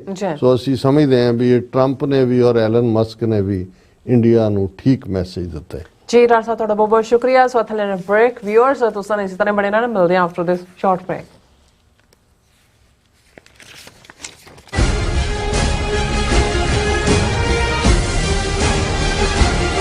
ਨਾ ਉਡੀਕੀ ਦਾਦੀਏ, ਅਸੀਂ ਮੁੜ ਨਹੀਂ ਆਉਣਾ। ਚਾਰ ਸਾਹਿਬਜ਼ਾਦਿਆਂ 1984 ਦਾ ਘੱਲੂਘਾਰਾ ਅਤੇ ਸਿੱਖ ਸੰਘਰਸ਼ ਦੇ ਸਮੂਹ ਸ਼ਹੀਦਾਂ ਨੂੰ ਸਮਰਪਿਤ ਮਹਾਨ ਸ਼ਹੀਦੀ ਸਮਾਗਮ ਅਤੇ ਕਾਨਫਰੰਸ 22 ਦਸੰਬਰ ਨੂੰ ਵਿੰਡਸਰ ਗੁਰਦੁਆਰਾ ਸਾਹਿਬ ਵਿਖੇ ਕਰਵਾਈ ਜਾ ਰਹੀ ਹੈ। ਕਾਨਫਰੰਸ ਦੌਰਾਨ ਵਰਲਡ ਸਿੱਖ ਆਰਗੇਨਾਈਜੇਸ਼ਨ ਕੈਨੇਡਾ ਤੋਂ ਬਲਪ੍ਰੀਤ ਸਿੰਘ, ਸਿੱਖ ਫੈਡਰੇਸ਼ਨ ਕੈਨੇਡਾ ਤੋਂ ਮਨਿੰਦਰ ਸਿੰਘ, ਖਾਲਿਸਤਾਨ ਅਫੇਅਰ ਸੈਂਟਰ ਦੇ ਸੰਚਾਲਕ ਡਾਕਟਰ ਅਮਰਜੀਤ ਸਿੰਘ ਅਤੇ ਪੰਥ ਪੰਜਾਬ ਪ੍ਰੋਜੈਕਟ ਤੋਂ ਪ੍ਰਭਜੋਤ ਸਿੰਘ ਮੁੱਖ ਬੁਲਾਰੇ ਹੋਣਗੇ। ਸਮੂਹ ਸਿੱਖ ਸੰਗਤਾਂ ਨੂੰ ਗੁਰਬਾਣੀ ਅਤੇ ਸੇਵਾ ਦਾ ਲਾਹਾ ਲੈਣ ਲਈ ਅਤੇ ਸਿੱਖ ਸੰਘਰਸ਼ ਵਿੱਚ ਆਪਣਾ ਵਡਮੁੱਲਾ ਯੋਗਦਾਨ ਪਾਉਣ ਵਾਲੇ ਸ਼ਹੀਦਾਂ ਨੂੰ ਸ਼ਰਧਾਂਜਲੀ ਭੇਂਟ ਕਰਨ ਲਈ ਇਸ ਸ਼ਹੀਦੀ ਸਮਾਗਮ ਵਿੱਚ ਸ਼ਾਮਿਲ ਹੋਣ ਦੀ ਬੇਨਤੀ ਕੀਤੀ ਜਾਂਦੀ ਹੈ। ਨਾ ਉਡੀਕੀ ਦਾਦੀਏ, ਅਸੀਂ ਮੁੜ ਨਹੀਂ ਆਉਣਾ। ਯੂਨਾਈਟਿਡ ਸਿੱਖ ਸੰਸਥਾ ਨੇ ਦੱਖਣੀ ਅਮਰੀਕਾ ਵਿੱਚ ਬੇਰਲ ਤੂਫਾਨ ਦੇ ਪੀੜਤਾਂ ਲਈ ਤੁਰੰਤ ਮਦਦ ਮੁਹਿੰਮ ਸ਼ੁਰੂ ਕੀਤੀ ਹੈ। ਇਸ ਭਿਆਨਕ ਤੂਫਾਨ ਨੇ ਸੈਂਟ ਵਿੰਸੈਂਟ ਅਤੇ ਗ੍ਰੇਨੇਡੀਨਸ, ਗ੍ਰੇਨੇਡਾ, ਡੋਮਿਨਿਕਾ ਤੇ ਬਾਰਬਾਡੋਸ ਨੂੰ ਬਹੁਤ ਨੁਕਸਾਨ ਪਹੁੰਚਾਇਆ ਹੈ। ਯੂਨਾਈਟਿਡ ਸਿੱਖ ਦੀਆਂ ਟੀਮਜ਼ ਲੋੜਵੰਦ ਲੋਕਾਂ ਲਈ ਜ਼ਰੂਰੀ ਸਮਾਨ ਅਤੇ ਖਾਣ ਪੀਣ ਦੀਆਂ ਚੀਜ਼ਾਂ ਪਹੁੰਚਾ ਰਹੀਆਂ ਹਨ। ਤੁਹਾਡੇ ਸਹਿਯੋਗ ਦੀ ਲੋੜ ਹੈ। ਕਿਰਪਾ ਕਰਕੇ ਇਹ ਸਮਾਨ ਦਾਨ ਕਰੋ। ਖਾਣ ਪੀਣ ਦੀਆਂ ਚੀਜ਼ਾਂ, ਤਿਰਪਾਲ, ਜਨਰੇਟਰ, ਕੱਪੜੇ, ਤੰਬੂ, ਟਾਇਲਟ ਪੇਪਰ, ਬਰਸਾਤੀ ਕੋਟ, ਸੈਨੇਟਰੀ ਪੈਡ, ਹਰੇਕ ਸਾਈਜ਼ ਦੇ ਡਾਈਪਰ ਆਦਿ।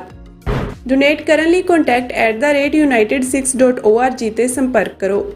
ਮਦਦ ਕਰਨ ਲਈ ਕਿਰਪਾ ਕਰਕੇ ਸਾਡੀ ਵੈਬਸਾਈਟ ਤੇ ਡੋਨੇਟ ਕਰੋ।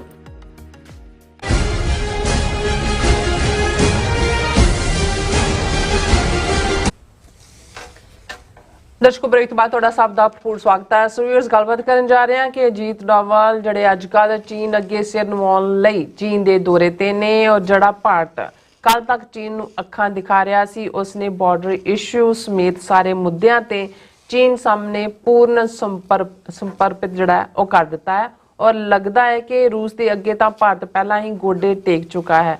ਸੋ ਇਸ ਬਾਰੇ ਆਪਾਂ ਗੱਲਬਾਤ ਕਰਨ ਜਾ ਰਹੇ ਹਾਂ। ਸੋ ਅਸੀਂ ਚਾਹਾਂਗੇ ਕਿ ਤੁਸੀਂ ਇਸੇ ਤਰ੍ਹਾਂ ਬੜੇ ਰਹਿਣਾ, ਦੇਖਣ ਸੁਣਨ ਲਈ ਲਿਖਣ ਲਈ ਤੁਹਾਡਾ ਸਭ ਦਾ ਬਹੁਤ ਬਹੁਤ ਸ਼ੁਕਰੀਆ। ਜੀ ਡਾਕਟਰ ਸਾਹਿਬ, ਕੀ ਕਹਿਣਾ ਚਾਹੋਗੇ?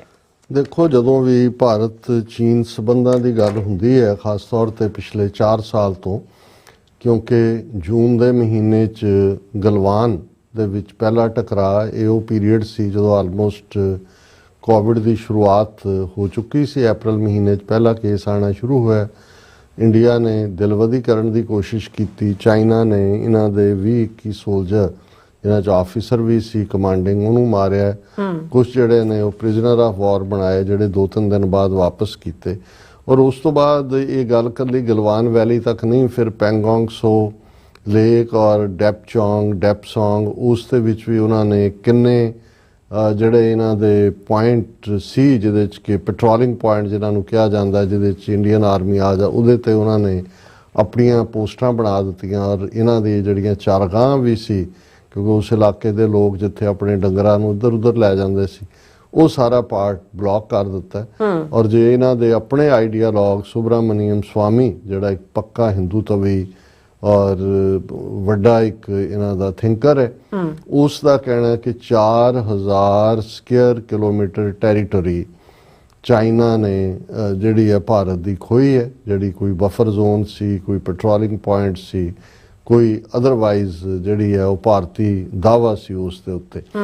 ਔਰ ਇਸ ਸਾਰੇ ਪੀਰੀਅਡ ਦੇ ਵਿੱਚ ਫਿਰ ਇਹ ਵੀ ਸਾਹਮਣੇ ਆਇਆ ਕਿ ਵੀ ਈਵਨ ਇਹਦੇ ਬਾਵਜੂਦ ਕਿ ਅਮਰੀਕਨ ਇੰਟੈਲੀਜੈਂਸ ਇਹਨਾਂ ਨੂੰ ਜਿਹੜੀ ਹੈ ਉਹ ਮੁਹੱਈਆ ਕਰਵਾਈ ਗਈ, ਤਾਂ ਥੋੜ੍ਹਾ ਬਹੁਤ ਬਚਾਅ ਹੋਇਆ। ਫਿਰ ਇੱਕਦਮ ਇਹਨਾਂ ਨੇ ਪੂਰਾ ਵਿਦਨ ਕੰਟਰੀ ਹੋਇਆ ਜੇ ਅਸੀਂ ਫਲਾਣੀਆਂ ਚਾਈਨੀਜ਼ ਐਪ ਬੈਨ ਕਰ ਰਹੇ ਹਾਂ, ਚਾਈਨੀਜ਼ ਪ੍ਰੋਡਕਟ ਫਲਾਣਾ। ਹਾਲਾਂਕਿ ਇਹ ਵੀ ਸਾਹਮਣੇ ਆਇਆ ਕਿ ਇਹਨਾਂ 4 ਸਾਲਾਂ 'ਚ ਜਿਹੜੀ ਚਾਈਨੀਜ਼ ਟ੍ਰੇਡ 80 ਜਾਂ 85 ਬਿਲੀਅਨ ਡਾਲਰ ਦੀ ਸੀ, ਉਹ 120 ਬਿਲੀਅਨ ਡਾਲਰ ਦੇ ਨੇੜੇ ਤੇੜੇ ਹੈ, ਜਿਹੜਾ ਕਿ ਲਗਾਤਾਰ ਵੱਧ ਰਹੀ ਹੈ। ਔਰ ਜਦੋਂ ਇਹਨਾਂ ਨੇ ਬਾਈਕਾਟ ਦੀ ਜਾਂ ਦੂਜੀ ਲਾਈਨ ਦਿੱਤੀ, ਕਿਸੇ ਨੇ ਕਿਹਾ ਵੀ ਫਿਰ ਤੁਹਾਡੇ ਮੰਦਰ 'ਚ ਭਗਵਾਨ ਕੀ ਕਰਨਗੇ, ਭਗਵਾਨ ਕਿੱਥੋਂ ਲਿਆਓਗੇ? ਉਹ ਕਹਿੰਦੇ ਕਿਉਂ ਜੀ? ਕਹਿੰਦੇ ਸਾਰੀਆਂ ਮੂਰਤੀਆਂ ਵੀ ਜਿਹੜੀਆਂ ਤੁਹਾਡੇ ਭਗਵਾਨਾਂ ਦੀਆਂ ਰੱਖੀਆਂ ਨੇ, ਉਹ ਚੀਨ ਦੀਆਂ ਬਣੀਆਂ ਹੋਈਆਂ। ਸੋ ਉਹ ਵੀ ਇੱਕ ਗਿਮਿਕ ਸੀ। ਔਰ ਇਸ ਪੀਰੀਅਡ 'ਚ ਲਗਭਗ 23 ਮੀਟਿੰਗਸ ਜਿਹੜੀਆਂ ਮੌਕੇ ਦੇ ਉੱਤੇ ਕਮਾਂਡਰ ਲੈਵਲ, ਬ੍ਰਿਗੇਡੀਅਰ ਲੈਵਲ, ਬੜੀ ਐਡਵਰਟਾਈਜ਼ ਹੋਣਾ ਕਿ ਜੀ ਚਾਈਨਾ ਇੰਡੀਆ ਡਿਸਕਸ਼ਨ ਹੋ ਰਿਹਾ। ਦੂਜਾ, ਇੰਡੀਆ ਨੇ ਅੱਖਾਂ ਦਿਖਾਈਆਂ ਚੀਨ ਨੂੰ ਵੀ, ਜਿਹੜਾ ਇਹ ਕਹਿ ਕੇ ਕਿ ਜੀ ਦੇਖੋ ਅਸੀਂ ਅਮਰੀਕਾ ਵੱਲ ਚੱਲੇ ਹਾਂ, ਅਮਰੀਕਾ ਨੂੰ ਵੀ ਲੱਗਾ ਇਹ ਹੈ। But in the end of the day ਕਹਾਣੀ ਉਹੀ ਜਿਹੜੀ ਹੈ ਕਿ ਵੀ ਜਦੋਂ ਕੋਈ ਮਾਲਕ ਨੂੰ ਕੋਈ ਧਮਕੀ ਦੇ ਰਿਹਾ ਹੈ ਨੌਕਰ ਕਿ ਜੀ ਮੇਰੀ ਤਨਖਾਹ ਵਧਾ ਦਿਓ, ਨਹੀਂ ਤੇ ਜਦੋਂ 3 ਵਾਰੀ ਉਹਨੇ ਕਿਹਾ ਨਹੀਂ, ਤਾਂ ਉਹਨੇ ਕਿਹਾ ਨਹੀਂ ਤੇ ਕੀ? ਉਹਨੇ ਕਿਹਾ ਨਹੀਂ ਤੇ ਮੈਂ ਉਸੇ ਤਨਖਾਹ ਤੇ ਕੰਮ ਕਰਦਾ ਰਵਾਂਗਾ। ਹੁਣ ਭਾਰਤ ਦਾ ਹਾਲ ਇਹ ਹੈ ਵੀ 4 ਸਾਲ 23 ਮੀਟਿੰਗਾਂ to blow hot and cold, ਜਿਹਨੂੰ ਅੰਗਰੇਜ਼ੀ 'ਚ ਕਹਿੰਦੇ ਨੇ, ਬੜਾ ਲਾਲ ਪੀਲਾ ਹੋ ਕੇ ਇੱਧਰ ਉੱਧਰ ਕਰਨ ਤੋਂ ਬਾਅਦ ਇਹਨਾਂ ਦੀ ਅਕਲ ਹੁਣ ਉੱਥੇ ਹੀ ਆ ਕੇ ਟਿਕਾਣੇ ਆਈ ਹੈ। ਅਸੀਂ ਕੱਲ ਜ਼ਿਕਰ ਕੀਤਾ ਸੀ ਕਿ ਰੂਸਮ ਸ਼ਰਣਮ ਗੱਛਾਮੀ, ਉੱਥੇ ਜਾ ਕੇ ਉਹਨਾਂ ਨੇ ਜਦੋਂ ਹੁਣ ਅਮਰੀਕਾ ਨੇ ਟਰਾਂਸਨੈਸ਼ਨਲ ਰਿਪਰੈਸ਼ਨ, ਅਡਾਨੀ, ਇਹ ਸਾਰੀ ਬਾਂਹ ਮਰੋੜੀ ਹੋਈ ਹੈ 5 ਆਈਜ਼ ਕੰਟਰੀਜ਼ ਦੇ ਥੱਲੇ, ਤੇ ਫਿਰ ਉੱਥੇ ਜਾ ਕੇ ਇਹਨਾਂ ਨੇ 13 ਬਿਲੀਅਨ ਡਾਲਰ ਦਾ ਅਗਲੇ 10 ਸਾਲ ਲਈ ਰਸ਼ੀਆ ਨਾਲ ਕੰਟਰੈਕਟ ਸਾਈਨ ਕੀਤਾ, ਜਿਹਦੇ ਵਿੱਚ 5 lakh barrels of oil every day ਜਾਣਗੀਆਂ। ਔਰ 13 ਬਿਲੀਅਨ ਬਹੁਤ ਅਮਾਊਂਟ ਹੈ। ਰੂਸ ਦੀ ਇਕਨੋਮੀ ਕੋਈ ਬਹੁਤ ਲੰਬੀ ਚੌੜੀ ਨਹੀਂ ਹੈ, ਔਰ ਉਹਨੂੰ ਉਹਨਾਂ ਨੇ ਅਗਲੇ 10 ਸਾਲ ਲਈ ਸਸਟੇਨ ਕਰਕੇ ਉਹਦੀ ਸ਼ਰਨ ਫੜ ਲਿਆ। ਔਰ ਨਤੀਜੇ ਦੇ ਤੌਰ ਤੇ ਜਿਵੇਂ ਅਸੀਂ ਪਿਛਲੇ ਸੈਗਮੈਂਟ 'ਚ ਡਿਸਕਸ ਕਰਕੇ ਹਟੇ ਹਾਂ ਕਿ ਜਿੱਥੇ 5 ਆਈਜ਼ ਕੰਟਰੀ 'ਚ ਇੰਡੀਆ ਦੀਆਂ ਇੰਟੈਲੀਜੈਂਸ ਏਜੰਸੀਆਂ ਚੋਕ ਹੋ ਗਈਆਂ ਨੇ, ਉਹ ਸਿੱਖਾਂ ਦੇ ਉੱਤੇ ਆਪਣੀ ਅੱਖ ਨਹੀਂ ਰੱਖ ਸਕਦੀਆਂ ਜਾਂ ਕੋਈ ਡਰਟੀ ਗੇਮ ਨਹੀਂ ਖੇਡ ਸਕਦੀਆਂ, ਉੱਥੇ ਹੁਣ ਰਸ਼ੀਅਨ ਜਿਹੜੀ ਸਫਿਸਟੀਕੇਸ਼ਨ ਹੈ ਉਹ ਬੇਸ਼ੱਕ ਇੰਟੈਲੀਜੈਂਸ ਨੈਟਵਰਕ ਦੀ ਹੈ ਜਾਂ ਅਦਰਵਾਈਜ਼। ਔਰ ਈਵਨ ਇਸ ਮੁੱਦੇ ਦੇ ਉੱਤੇ ਅਸੀਂ ਕੱਲ ਜ਼ਿਕਰ ਕੀਤਾ ਸੀ ਕਿ ਕਿਵੇਂ ਜਿਹੜੇ ਰਸ਼ੀਆ ਦਾ ਪ੍ਰੋ ਇੰਡੀਆ ਉਹਨਾਂ ਦੇ ਮੀਡੀਆ ਔਰ ਉਹ ਸਪੂਤਨਿਕ ਹੋਏ, ਦੂਸਰੇ ਹੋਏ, ਉਹਦੇ 'ਚ ਇੱਕਦਮ ਖਾਲਿਸਤਾਨ ਦੇ ਖਿਲਾਫ, ਗੁਰਪਤਵੰਤ ਸਿੰਘ ਪੰਨੂ ਦੇ ਖਿਲਾਫ ਔਰ ਇਸ ਕਿਸਮ ਦਾ ਪ੍ਰੋਪੇਗੈਂਡਾ ਜਿਵੇਂ ਇੰਡੀਅਨ ਮੀਡੀਆ 'ਚ ਚੱਲਦਾ ਹੈ ਉਵੇਂ ਸ਼ੁਰੂ ਹੋ ਗਿਆ। ਮਤਲਬ ਇਹ ਹੈ ਕਿ ਜਦੋਂ ਐਨਮੀ ਆਇਡੈਂਟੀਫਾਈ ਹੋ ਜਾਏ ਤਾਂ ਗੱਲ ਸਾਹਮਣੇ। ਹੁਣ ਇਹ ਵੀ ਪੋਸੀਬਿਲਿਟੀ ਹੈ ਕਿ ਰਸ਼ੀਆ ਨੇ ਹੀ ਇੰਡੀਆ ਨੂੰ ਕਿਹਾ ਹੋਏ ਕਿ ਭਾਈ ਇੱਥੇ ਤਾਂ ਹੁਣ ਜੋ ਹੋਇਆ ਹੀ ਹੈ, ਪਹਿਲਾਂ ਜਾ ਕੇ ਚਾਈਨਾ ਦੇ ਪੈਰੀਂ ਪਿਓ ਔਰ ਉਹਨਾਂ ਨਾਲ ਜੋ ਉਹ ਕਹਿੰਦੇ ਨੇ ਉਹਨਾਂ ਦੀਆਂ ਟਰਮਸ ਦੇ ਉੱਤੇ ਉਹਨਾਂ ਦੇ ਨਾਲ ਗੱਲਬਾਤ ਕਰੋ ਔਰ ਨਾਲ ਇਹ ਕਹੀ ਜਾਓ ਜੀ ਜਿੱਤ ਗਏ। ਕਿਉਂਕਿ ਜਦੋਂ ਪਿਛਲੇ ਪੀਰੀਅਡ 'ਚ ਐਸ ਜੈ ਸ਼ੰਕਰ ਨੇ ਕਿਹਾ ਸੀ ਜੀ ਕਿ ਚੀਨ ਮੰਨ ਗਿਆ, ਗੱਲਬਾਤ ਹੋਈ ਔਰ ਪਾਰਲੀਮੈਂਟ 'ਚ ਉਹਨੂੰ ਬੋਲਣ ਦਾ ਉਹਨੇ ਟਾਈਮ ਲਿਆ, ਲੇਕਿਨ ਨਾਲ ਦੀ ਨਾਲ ਜਿਹੜਾ ਸਪੀਕਰ ਸੀ ਉਹਨੇ ਕਿਹਾ ਜੀ ਇਸ ਦੇ ਉੱਤੇ ਕੋਈ ਸਵਾਲ ਨਹੀਂ ਪੁੱਛਿਆ ਜਾ ਸਕਦਾ। ਇਹਦਾ ਮਤਲਬ ਇਹ ਸੀ ਉਦੋਂ ਵੀ ਅਸੀਂ ਇਹ ਕਿਹਾ ਸੀ ਔਰ ਈਵਨ ਸੁਬਰਾਮਨੀਅਮ ਸਵਾਮੀ ਨੇ ਵੀ ਆਪਣੀ ਡਿਸਕਸ਼ਨ 'ਚ ਕਿਹਾ ਸੀ ਕਿ ਵੀ ਦਿਖਾਓ ਕਿਹੜਾ ਡਾਕੂਮੈਂਟ ਹੈ ਸਮਝੌਤੇ ਦਾ, ਕੀ ਹੋਇਆ ਹੈ, ਜਿਹੜੀਆਂ ਪੋਜੀਸ਼ਨਸ ਚਾਈਨਾ ਨੇ ਲਈਆਂ ਸੀ ਕੀ ਉਹ ਵਾਪਸ ਗਈਆਂ ਨੇ। ਤੁਸੀਂ ਇਹ ਵੀ ਕਹਿ ਰਹੇ ਹੋ ਕਿ ਜੀ ਸਮਝੌਤਾ ਹੋ ਗਿਆ ਪਰ ਅਜੇ ਡੀ-ਐਸਕੇਲੇਸ਼ਨ ਬਾਕੀ ਹੈ। ਇਹਦਾ ਮਤਲਬ ਕਿ ਵੀ ਜੈਸੇ ਥੇ ਵਾਲੀ ਗੱਲ ਹੈ, ਜੋ ਉਹਨਾਂ ਨੇ ਥਾਵਾਂ ਲਈਆਂ ਦੇ ਆਰ ਕੀਪਿੰਗ ਇਟ, ਉਹ ਕਹਿੰਦੇ ਨੇ ਠੀਕ ਹੈ ਬਾਕੀ ਕਰੋ। ਹੁਣ ਜਿਹੜਾ ਅਜੀਤ ਡੋਵਾਲ ਜਿਹੜਾ ਅਦਰਵਾਈਜ਼ ਅਮਰੀਕਾ 'ਚ ਤਾਂ ਹੁਣ ਡਰਦਾ ਨਹੀਂ ਵੜਦਾ ਔਰ ਇਹੀ ਕਾਰਨ ਸੀ ਕਿ ਸਤੰਬਰ ਦੇ ਮਹੀਨੇ ਜਦੋਂ ਮੋਦੀ UN ਸੈਸ਼ਨ ਨੂੰ ਐਡਰੈਸ ਕਰਨ ਆਇਆ ਤੇ ਅਜੀਤ ਡੋਵਾਲ ਜਿਹੜਾ ਨੈਸ਼ਨਲ ਸਿਕਿਉਰਿਟੀ ਐਡਵਾਈਜ਼ਰ ਹੈ ਉਹ ਨਾਲ ਨਹੀਂ ਆਇਆ ਕਿਉਂਕਿ ਉਹਦੇ ਖਿਲਾਫ ਸਿਵਲ ਕੋਰਟ ਦੇ ਰਾਹੀਂ ਵਾਰੰਟ ਇਸ਼ੂ ਕਰਵਾਏ ਹੋਏ ਨੇ ਸਿਕਸ ਫਾਰ ਜਸਟਿਸ ਨੇ, ਜੋ ਉਹਨਾਂ ਨੇ ਟਰਾਂਸਨੈਸ਼ਨਲ ਰਿਪਰੈਸ਼ਨ ਦੇ ਵਿੱਚ ਰੋਲ ਅਦਾ ਕੀਤਾ। ਹੁਣ ਅਜੀਤ ਡੋਵਾਲ ਪਿਛਲੇ ਕੁਝ ਦਿਨਾਂ ਤੋਂ ਚੀਨ 'ਚ ਬੈਠਾ ਹੈ, ਉੱਥੇ ਉਹਨਾਂ ਦੇ ਫੋਰਨ ਮਿਨਿਸਟਰ ਨੂੰ ਮਿਲਿਆ, ਉੱਥੇ ਉਹਨਾਂ ਦੇ ਡਿਪਟੀ ਪ੍ਰਾਈਮ ਮਿਨਿਸਟਰ ਨੂੰ ਮਿਲਿਆ, ਦੂਜੇ ਤੀਜੇ। ਔਰ ਮੈਂ 3 ਦਿਨ ਤੋਂ ਕੱਲ ਵੀ ਇਹ ਖਬਰ ਸੀ ਕਿ ਹੋਣੀ ਹੈ ਗੱਲਬਾਤ, ਮੈਂ ਦੇਖ ਰਿਹਾ ਸੀ ਵੀ ਕੀ ਸਮਝੌਤਾ ਹੋਇਆ ਉਸ ਤੇ ਅਸੀਂ ਗੱਲ ਕਰੀਏ। ਪਰ ਅੱਜ ਅਗੇਨ ਉਹੀ ਜੈਸੇ ਥੇ ਉਸੇ ਤਨਖਾਹ ਤੇ ਕੰਮ ਕਰਨ ਵਾਲਾ ਪਾਰਟੀ ਲੱਗਦਾ। ਔਰ ਪਹਿਲਾਂ ਤਾਂ ਇਹਨਾਂ ਦੇ BBC ਨੇ ਲਾਇਆ ਵੀ ਉਹ ਮਿਲੇ, ਕੀ ਗੱਲਬਾਤ ਹੋਈ ਔਰ ਉਹਨਾਂ ਨੇ ਕਿਹਾ ਕਿ ਚੀਨ ਦੀ ਕਮਿਊਨਿਸਟ ਪਾਰਟੀ ਦੇ ਜਿਹੜੇ ਰਾਜਨੀਤਿਕ ਬਿਊਰੋ ਦੇ ਮੈਂਬਰ ਨੇ ਤੇ ਚੀਨ ਦੇ ਵਿਦੇਸ਼ ਮੰਤਰੀ ਨੇ ਵਾਂਗ ਯੀ, ਇਹਨਾਂ ਦੇ ਵਿੱਚ ਆਪਸੀ ਮੁਲਾਕਾਤ ਹੋਈ, ਬਿਆਨ ਜਾਰੀ ਕੀਤਾ ਗਿਆ। ਇਹ 23rd ਮੁਲਾਕਾਤ ਹੈ ਔਰ ਭਾਰਤੀ ਵਿਦੇਸ਼ ਮੰਤਰਾਲੇ ਨੇ ਕਿਹਾ ਕਿ ਜੀ ਇਹ ਜਿਹੜੀ ਕਜ਼ਾਨ ਦੇ ਵਿੱਚ ਮੁਲਾਕਾਤ ਹੋਈ ਸੀ ਨਰਿੰਦਰ ਮੋਦੀ ਔਰ ਸ਼ੀ ਜਿਨਪਿੰਗ ਦੀ, ਚਾਈਨੀਜ਼ ਪ੍ਰੈਜ਼ੀਡੈਂਟ ਦੀ, ਉਸ ਤੋਂ ਬਾਅਦ ਇਹ ਉਹਦਾ ਫਾਲੋ ਅਪ ਹੈ ਔਰ ਇਸ ਦਾ ਮਕਸਦ ਬਾਰਡਰ ਏਰੀਆ ਦੇ ਵਿੱਚ ਸ਼ਾਂਤੀ ਔਰ ਗੁੱਡਵਿਲ ਬਣਾਈ ਰੱਖਣਾ ਹੈ ਔਰ ਇਹ ਜਿਹੜਾ ਸੀਮਾ ਵਿਵਾਦ ਹੈ, ਬਾਰਡਰ ਡਿਸਪਿਊਟ ਹੈ, ਉਹਦਾ ਠੀਕ ਹੱਲ ਤਲਾਸ਼ਣ ਦੀ ਗੱਲ ਹੈ। ਔਰ ਫਿਰ ਉਹਨਾਂ ਨੇ ਕਿਹਾ ਜੀ ਇਹਨਾਂ ਦੋਨਾਂ ਪੱਖਾਂ ਦੇ ਵਿੱਚ ਆਪਸੀ ਗੱਲਬਾਤ ਹੋਈ ਔਰ ਇਹਦੇ 'ਚ ਕੀ ਹੱਲ ਹੋਏ ਇਹਦੇ ਤੇ ਵੀ ਚਰਚਾ ਹੋਈ ਔਰ ਇਹ ਵੀ ਹੋਇਆ ਜੀ ਅਸੀਂ ਇਸ ਪ੍ਰੋਸੈਸ ਨੂੰ ਤੇਜ਼ੀ ਨਾਲ ਪੂਰਾ ਕਰਾਂਗੇ। ਔਰ ਇਹ ਜਿਹੜਾ ਇੱਥੇ ਕਾ ਕੇ ਇਹਨਾਂ ਨੇ BBC ਨੇ ਗੱਲ ਮੁਕਾਤੀ, ਕੀ ਸਭ ਕੁਝ ਨਹੀਂ ਕਿ ਜੀ ਅਸੀਂ ਮਿਲਦੇ ਰਹੇ ਮਿਲਦੇ ਰਵਾਂਗੇ। ਹੁਣ ਈਵਨ ਦਾ ਹਿੰਦੂ ਜਿਨ੍ਹਾਂ ਦੀ ਫੋਰਨ ਅਫੇਅਰਸ ਬਿਊਰੋ ਨੂੰ ਸੁਹਾਸਿਨੀ ਹੈਦਰ ਜਿਹੜੀ ਸੁਬਰਾਮਨੀਅਮ ਸਵਾਮੀ ਦੀ ਡਾਟਰ ਹੈ ਉਹ ਹੈਡ ਕਰਦੀ ਹੈ, ਉਹਨੇ ਸਟੋਰੀ ਕੀਤੀ ਹੈ positive signals emerge from India China talks. Positive signals ਕੀ ਹੈ, ਤੁਸੀਂ ਸਟੋਰੀ ਦੀ ਡਿਟੇਲ ਦੇਖਦੇ ਹੋ। ਉਹਨਾਂ ਨੇ ਕਿਹਾ ਜੀ ਕਿ ਵੀ ਇਹ ਗੱਲ ਹੋਈ ਹੈ ਅਜੀਤ ਡੋਵਾਲ ਔਰ ਚਾਈਨੀਜ਼ ਫੋਰਨ ਮਿਨਿਸਟਰ ਵਾਂਗ ਸ਼ੀ ਦੇ ਵਿੱਚ, ਉਹਦੇ 'ਚ ਜਿਹੜਾ ਇਹ ਗੱਲਬਾਤ ਤਾਂ ਹੋਈ ਲੇਕਿਨ ਕੋਈ ਵੀ ਜਿਹੜਾ ਇੰਡੀਅਨ ਫੋਰਨ ਮਿਨਿਸਟਰੀ ਦੀ ਪ੍ਰੈਸ ਰਿਲੀਜ਼ ਆ ਉਹ ਡਿਫਰੈਂਟ ਹੈ ਚਾਈਨਾ ਨੇ, ਲੇਕਿਨ ਐਸੀ ਇੱਕ ਵੀ ਨੁਕਤਾ ਨਹੀਂ ਹੈ ਜਿਹਦੇ ਉੱਤੇ ਇਹ ਹੋਏ ਕਿ ਜੀ ਉਹਨਾਂ ਦੀ ਕੋਈ ਸਹਿਮਤੀ ਬਣੇ ਹੋਏ। ਔਰ ਇਹਦੇ 'ਚ ਉਹਨਾਂ ਨੇ ਕਿਹਾ ਕਿ ਵੀ ਮਿਸਟਰ ਵਾਂਗ ਨੇ ਇਹੀ ਕਿਹਾ ਕਿ ਭਾਈ ਇਹ ਹੁਣ ਵਕਤ ਆ ਗਿਆ ਕਿ ਵੀ ਸ਼ੁਡ ਡਰਾ from the lessons of 4-year long military standoff। ਉਹ ਭਾਰਤ ਨੂੰ ਹੀ ਕਿਹਾ ਕਿ ਜੀ 4 ਸਾਲ ਤੁਸੀਂ ਉੜਕ ਕੇ ਬੁੜਕ ਕੇ ਵਾਸ਼ਿੰਗਟਨ ਜਾ ਕੇ ਦੂਜਾ ਤੀਜਾ ਦੇਖ ਲਿਆ, ਅਕਲ ਦੀ ਦਵਾਈ ਖਾਓ ਔਰ ਪੀਸ ਔਰ ਟ੍ਰੈਂਕੁਇਲਿਟੀ ਬਾਉਂਡਰੀ ਦੇ ਉੱਤੇ ਹੋਣੀ ਚਾਹੀਦੀ ਹੈ।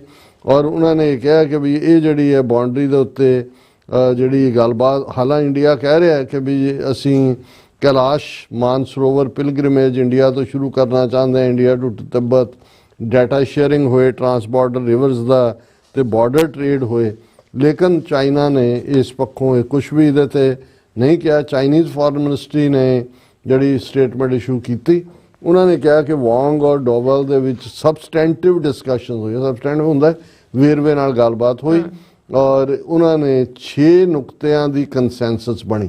ਜਦੋਂ ਕਿ ਇੰਡੀਆ ਦੀ ਸਟੇਟਮੈਂਟ 'ਚ ਕੋਈ ਉਸ ਦਾ ਜ਼ਿਕਰ ਨਹੀਂ ਹੈ। ਉਹਨਾਂ ਨੇ ਕਿਹਾ ਵੀ ਇਹ ਅਸੀਂ ਹੁਣ ਦੇਖਾਂਗੇ ਕਿ ਬਾਰਡਰਸ ਦੇ ਉੱਤੇ ਪੀਸ ਕਿਵੇਂ ਹੋਏ, ਬਾਇਲੇਟਰਲ ਰਿਲੇਸ਼ਨਸ ਕਿਵੇਂ ਡਿਵੈਲਪ ਕੀਤੇ ਜਾਣ।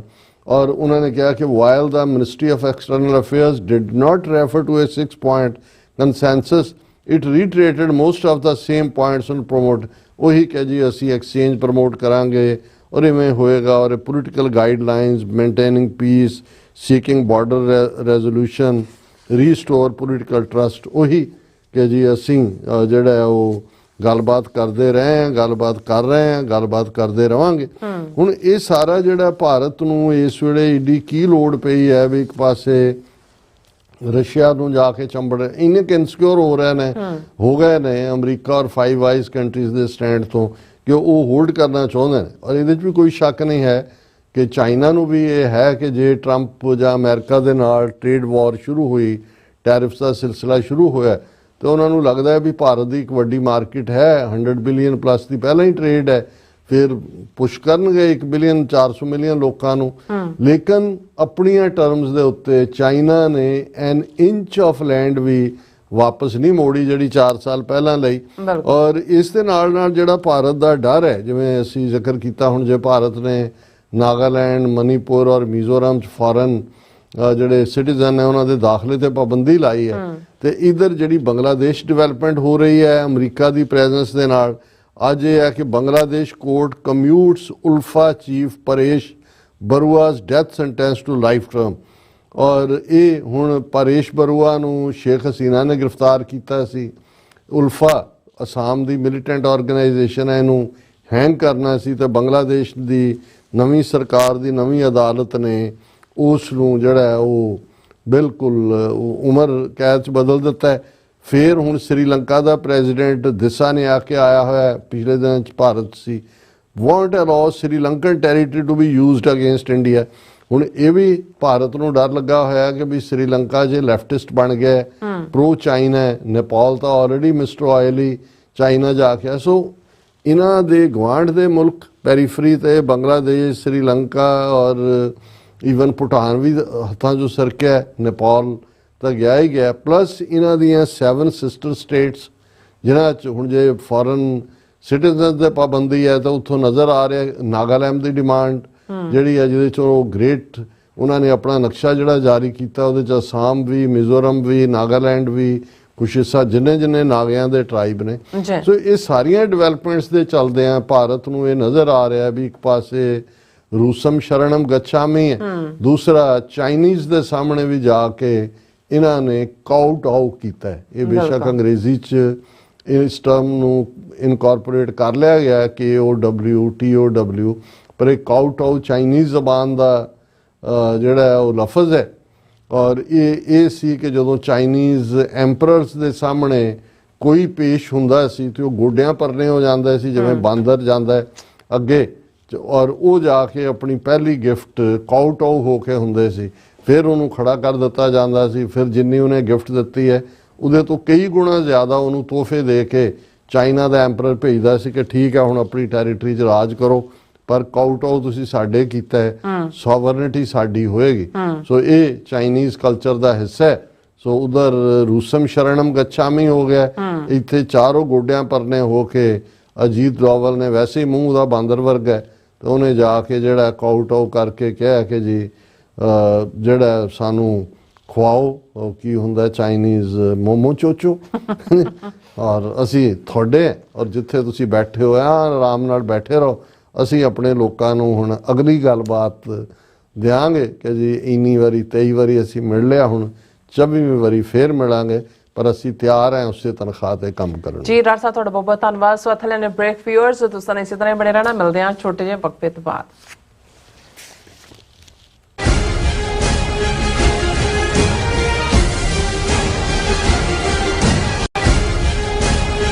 ਨਾ ਉਡੀਕੀ ਦਾਦੀਏ ਅਸੀਂ ਮੁੜ ਨਹੀਂ ਆਉਣਾ। 4 ਸਾਹਿਬਜ਼ਾਦਿਆਂ 1984 ਦਾ ਘੱਲੂਘਾਰਾ ਅਤੇ ਸਿੱਖ ਸੰਘਰਸ਼ ਦੇ ਸਮੂਹ ਸ਼ਹੀਦਾਂ ਨੂੰ ਸਮਰਪਿਤ ਮਹਾਨ ਸ਼ਹੀਦੀ ਸਮਾਗਮ ਅਤੇ ਕਾਨਫਰੰਸ 22 ਦਸੰਬਰ ਨੂੰ ਵਿੰਡਸਰ ਗੁਰਦੁਆਰਾ ਸਾਹਿਬ ਵਿਖੇ ਕਰਵਾਈ ਜਾ ਰਹੀ ਹੈ। ਕਾਨਫਰੰਸ ਦੌਰਾਨ ਵਰਲਡ ਸਿੱਖ ਆਰਗੇਨਾਈਜੇਸ਼ਨ ਕੈਨੇਡਾ ਤੋਂ ਬਲਪ੍ਰੀਤ ਸਿੰਘ, ਸਿੱਖ ਫੈਡਰੇਸ਼ਨ ਕੈਨੇਡਾ ਤੋਂ ਮਨਿੰਦਰ ਸਿੰਘ, ਖਾਲਿਸਤਾਨ ਅਫੇਅਰ ਸੈਂਟਰ ਦੇ ਸੰਚਾਲਕ ਡਾਕਟਰ ਅਮਰਜੀਤ ਸਿੰਘ ਅਤੇ ਪੰਥ ਪੰਜਾਬ ਪ੍ਰੋਜੈਕਟ ਤੋਂ ਪ੍ਰਭਜੋਤ ਸਿੰਘ ਮੁੱਖ ਬੁਲਾਰੇ ਹੋਣਗੇ। ਸਮੂਹ ਸਿੱਖ ਸੰਗਤਾਂ ਨੂੰ ਗੁਰਬਾਣੀ ਅਤੇ ਸੇਵਾ ਦਾ ਲਾਹਾ ਲੈਣ ਲਈ ਅਤੇ ਸਿੱਖ ਸੰਘਰਸ਼ ਵਿੱਚ ਆਪਣਾ ਵਡਮੁੱਲਾ ਯੋਗਦਾਨ ਪਾਉਣ ਵਾਲੇ ਸ਼ਹੀਦਾਂ ਨੂੰ ਸ਼ਰਧਾਂਜਲੀ ਭੇਂਟ ਕਰਨ ਲਈ ਇਸ ਸ਼ਹੀਦੀ ਸਮਾਗਮ ਵਿੱਚ ਸ਼ਾਮਿਲ ਹੋਣ ਦੀ ਬੇਨਤੀ ਕੀਤੀ ਜਾਂਦੀ ਹੈ। ਨਾ ਉਡੀਕੀ ਦਾਦੀਏ ਅਸੀਂ ਮੁੜ ਨਹੀਂ ਆਉਣਾ। Are you tired of property violations, ECB court hearings wasting your time? AM Expediting Drafting and Design is the solution for your problems. AM Expediting Drafting and Design offers services that range from architectural drawings to expediting services to DOB, FDNY, and other agencies. Or visit their location at 116-15 Myrtle Avenue in Richmond Hill. Call AM Expediting Drafting and Design now at 718-725-0059. ਕੀ ਤੁਹਾਨੂੰ 30, 40 ਜਾਂ 50 ਦਿਨ wait ਕਰਨੀ ਪੈ ਰਹੀ ਹੈ ਤੁਹਾਡੇ check ਲਈ? ਫਿਰ ਬ੍ਰੋਕਰਾਂ ਪਿੱਛੇ ਭੱਜਦੇ ਫਿਰਦੇ ਹੋ ਪੈਸੇ ਲਈ। ਬਹੁਤ ਜ਼ਿਆਦਾ ਟਾਈਮ ਵੇਸਟ ਹੋ ਜਾਂਦਾ ਇੱਦਾਂ ਤਾਂ। ਜੇ ਤੁਸੀਂ ਅੱਜ ਹੀ ਪੈਸੇ ਲੈਣੇ ਤਾਂ ਬਾਬਟੇਲ ਨੂੰ ਕਾਲ ਕਰੋ। ਬਾਬਟੇਲ ਤੁਹਾਡੀਆਂ ਇਨਵੋਇਸਿਸ ਸੇਮ ਡੇ ਫੰਡ ਕਰ ਸਕਦੇ ਹਾਂ for a small fee, no contract, no reserve and no hidden fees. ਅੱਜ ਹੀ ਕਾਲ ਕਰੋ ਬਾਬਟੇਲ ਨੂੰ ਤੇ ਤੁਹਾਡਾ ਪਹਿਲਾ ਮਹੀਨਾ ਫ੍ਰੀ। 410 204 2084 ਅਗੇਨ 410 204 2084।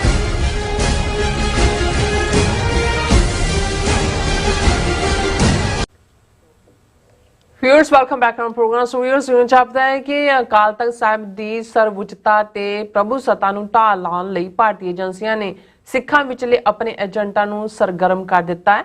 ਇਸ ਟਕਰਾਅ ਵਿੱਚ ਤਖਤ ਸਾਹਿਬਾਨਾਂ ਦੇ ਜਥੇਦਾਰ, ਅਕਾਲੀ ਲੀਡਰ, ਸਿੱਖ ਬੁੱਧੀਜੀਵੀ ਆ ਸਾਰੇ ਘੜੀਤ ਸੇ ਜਾ ਚੁੱਕੇ ਨੇ।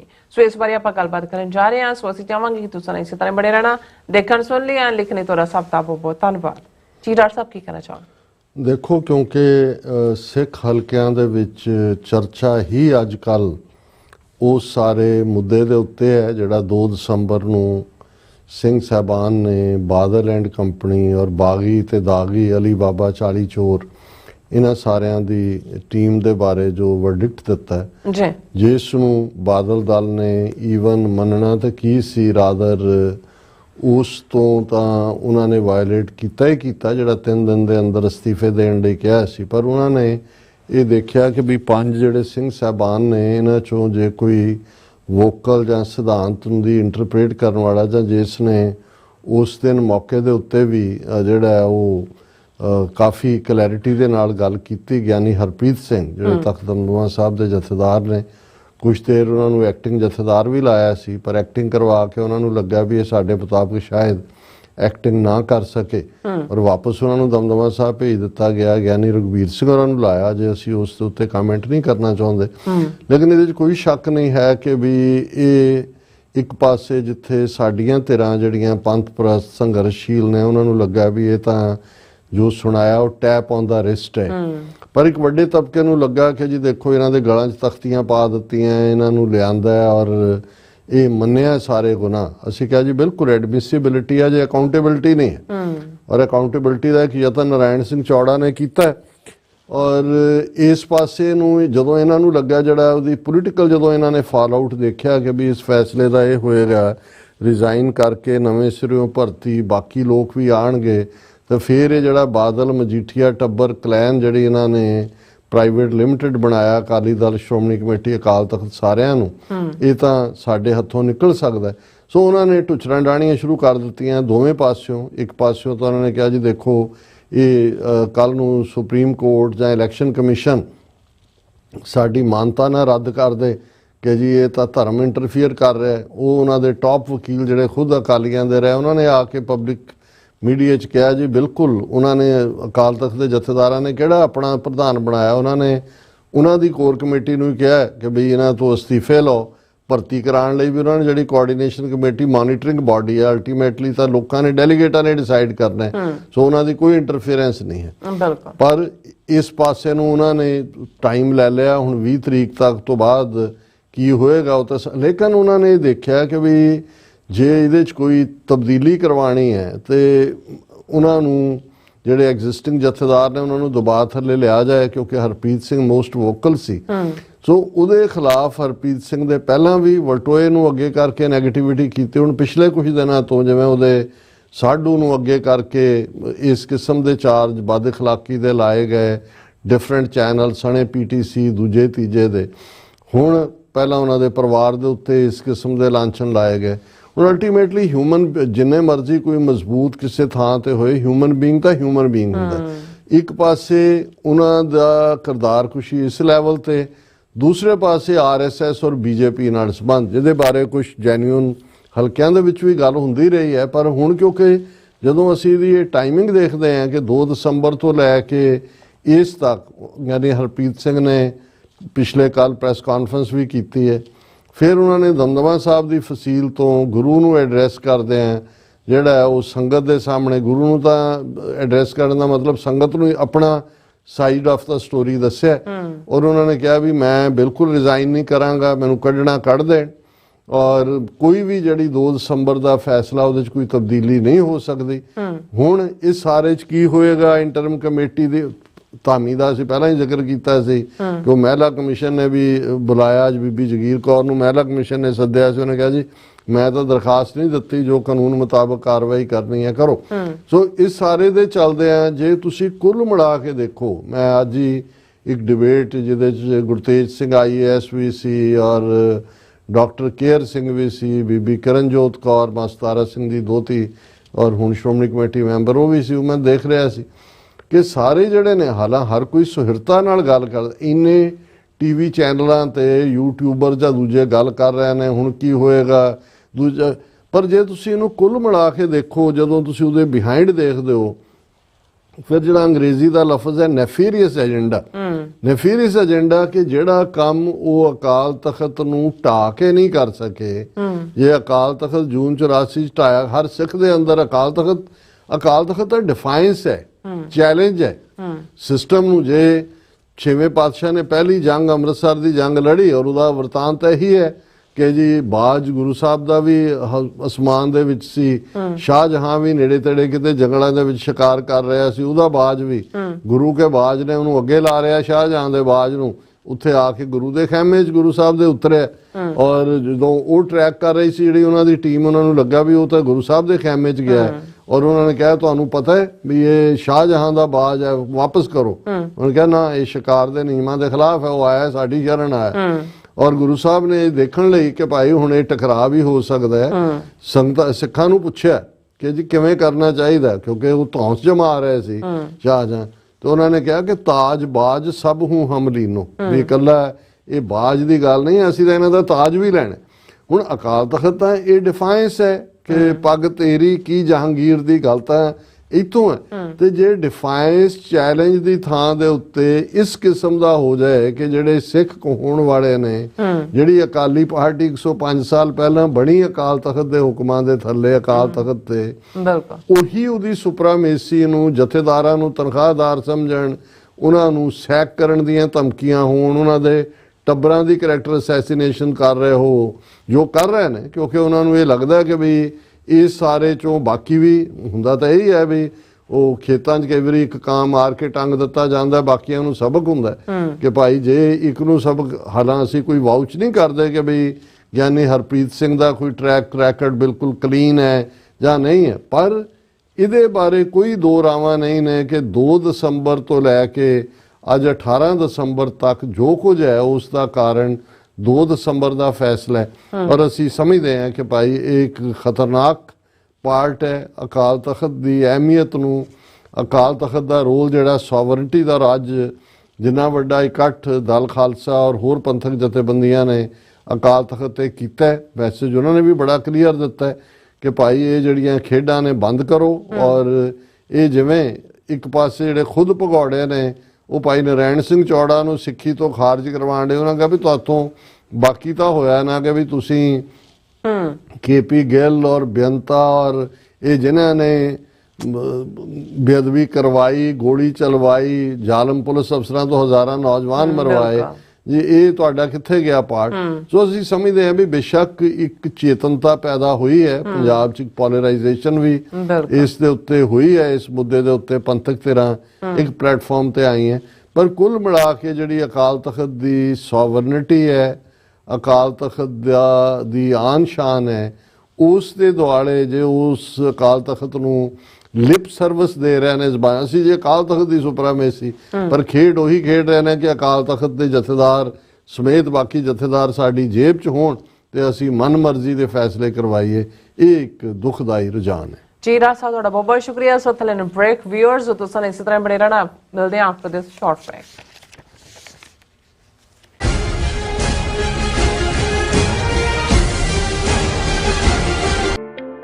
ਸਿਗਨੇਚਰ ਟਰੱਕ ਸਰਵਿਸ ਰਾਊਟ 81 ਉੱਤੇ ਐਗਜ਼ਿਟ 235 ਤੇ ਟਰੱਕਰ ਵੀਰਾਂ ਲਈ 24 ਘੰਟੇ ਰੋਡ ਸਰਵਿਸ ਦੀ ਸੁਵਿਧਾ ਮੌਜੂਦ। Heavy duty repair, oil change, ਪੁਰਾਣੇ ਅਤੇ ਨਵੇਂ tyre, computer diagnostic, DPF cleaning, brake service ਜਾਂ ਰਸਤੇ ਵਿੱਚ ਆਈ ਹਰ ਤਰ੍ਹਾਂ ਦੀ ਰਿਪੇਅਰ ਪ੍ਰੋਫੈਸ਼ਨਲ ਟੀਮ ਵੱਲੋਂ ਕੀਤੀ ਜਾਂਦੀ ਹੈ। ਬ੍ਰੇਕਫਾਸਟ, ਲੰਚ ਅਤੇ ਡਿਨਰ ਲਈ ਪੰਜਾਬੀ ਢਾਬੇ ਦਾ ਆਨੰਦ ਵੀ ਮਾਣੋ। ਡਰਾਈਵਰ ਅਤੇ ਟਰੱਕ ਆਪਰੇਟਰ ਵੀਰ ਡਿਸਪੈਚ ਦੀ ਸਰਵਿਸ ਲਈ ਸਾਡੇ ਨਾਲ ਸੰਪਰਕ ਕਰਨ।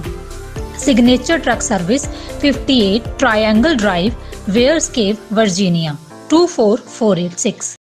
ਅਮਰੀਕਾ ਵਿੱਚ ਰਹਿ ਰਹੇ ਹੋ ਅਤੇ ਡਰਾਈਵਿੰਗ ਲਾਇਸੈਂਸ ਲੈਣਾ ਚਾਹੁੰਦੇ ਹੋ ਤੇ ਲੱਭ ਰਹੇ ਹੋ ਇੱਕ ਤਜਰਬੇਕਾਰ ਡਰਾਈਵਿੰਗ ਸਕੂਲ, ਤਾਂ ਤੁਹਾਡੇ ਲਈ ਹੈ ਵੱਡੀ ਖੁਸ਼ਖਬਰੀ। ਕੈਲੀਫੋਰਨੀਆ ਦਾ ਸਟਾਕਟਨ ਟਰੱਕ ਡਰਾਈਵਿੰਗ ਸਕੂਲ ਤੁਹਾਨੂੰ ਦੇਵੇਗਾ ਡਰਾਈਵਿੰਗ ਸਿਖਲਾਈ ਅਤੇ ਡਰਾਈਵਿੰਗ ਦੌਰਾਨ ਪੇਸ਼ ਆਉਂਦੀਆਂ ਮੁਸ਼ਕਲਾਂ ਨਾਲ ਨਜਿੱਠਣ ਦੀ ਸਿਖਲਾਈ। 25 ਸਾਲ ਤੋਂ ਵੀ ਵੱਧ ਦੇ ਤਜਰਬੇ ਨਾਲ ਤੁਹਾਨੂੰ ਮਿਲੇਗੀ ਡਰਾਈਵਿੰਗ ਨਾਲ ਸੰਬੰਧਿਤ ਹਰ ਤਰ੍ਹਾਂ ਦੀ ਸਿਖਲਾਈ, ਉਹ ਵੀ ਵਾਜਿਬ ਕੀਮਤ ਵਿੱਚ। ਫਿਰ ਦੇਰ ਕਿਸ ਗੱਲ ਦੀ, ਅੱਜ ਹੀ ਸੰਪਰਕ ਕਰੋ 2097883308 ਜਾਂ ਫਿਰ 2093139919 ਨੰਬਰਾਂ ਤੇ ਅਤੇ ਪਾਓ ਆਪਣਾ ਡਰਾਈਵਿੰਗ ਲਾਇਸੈਂਸ।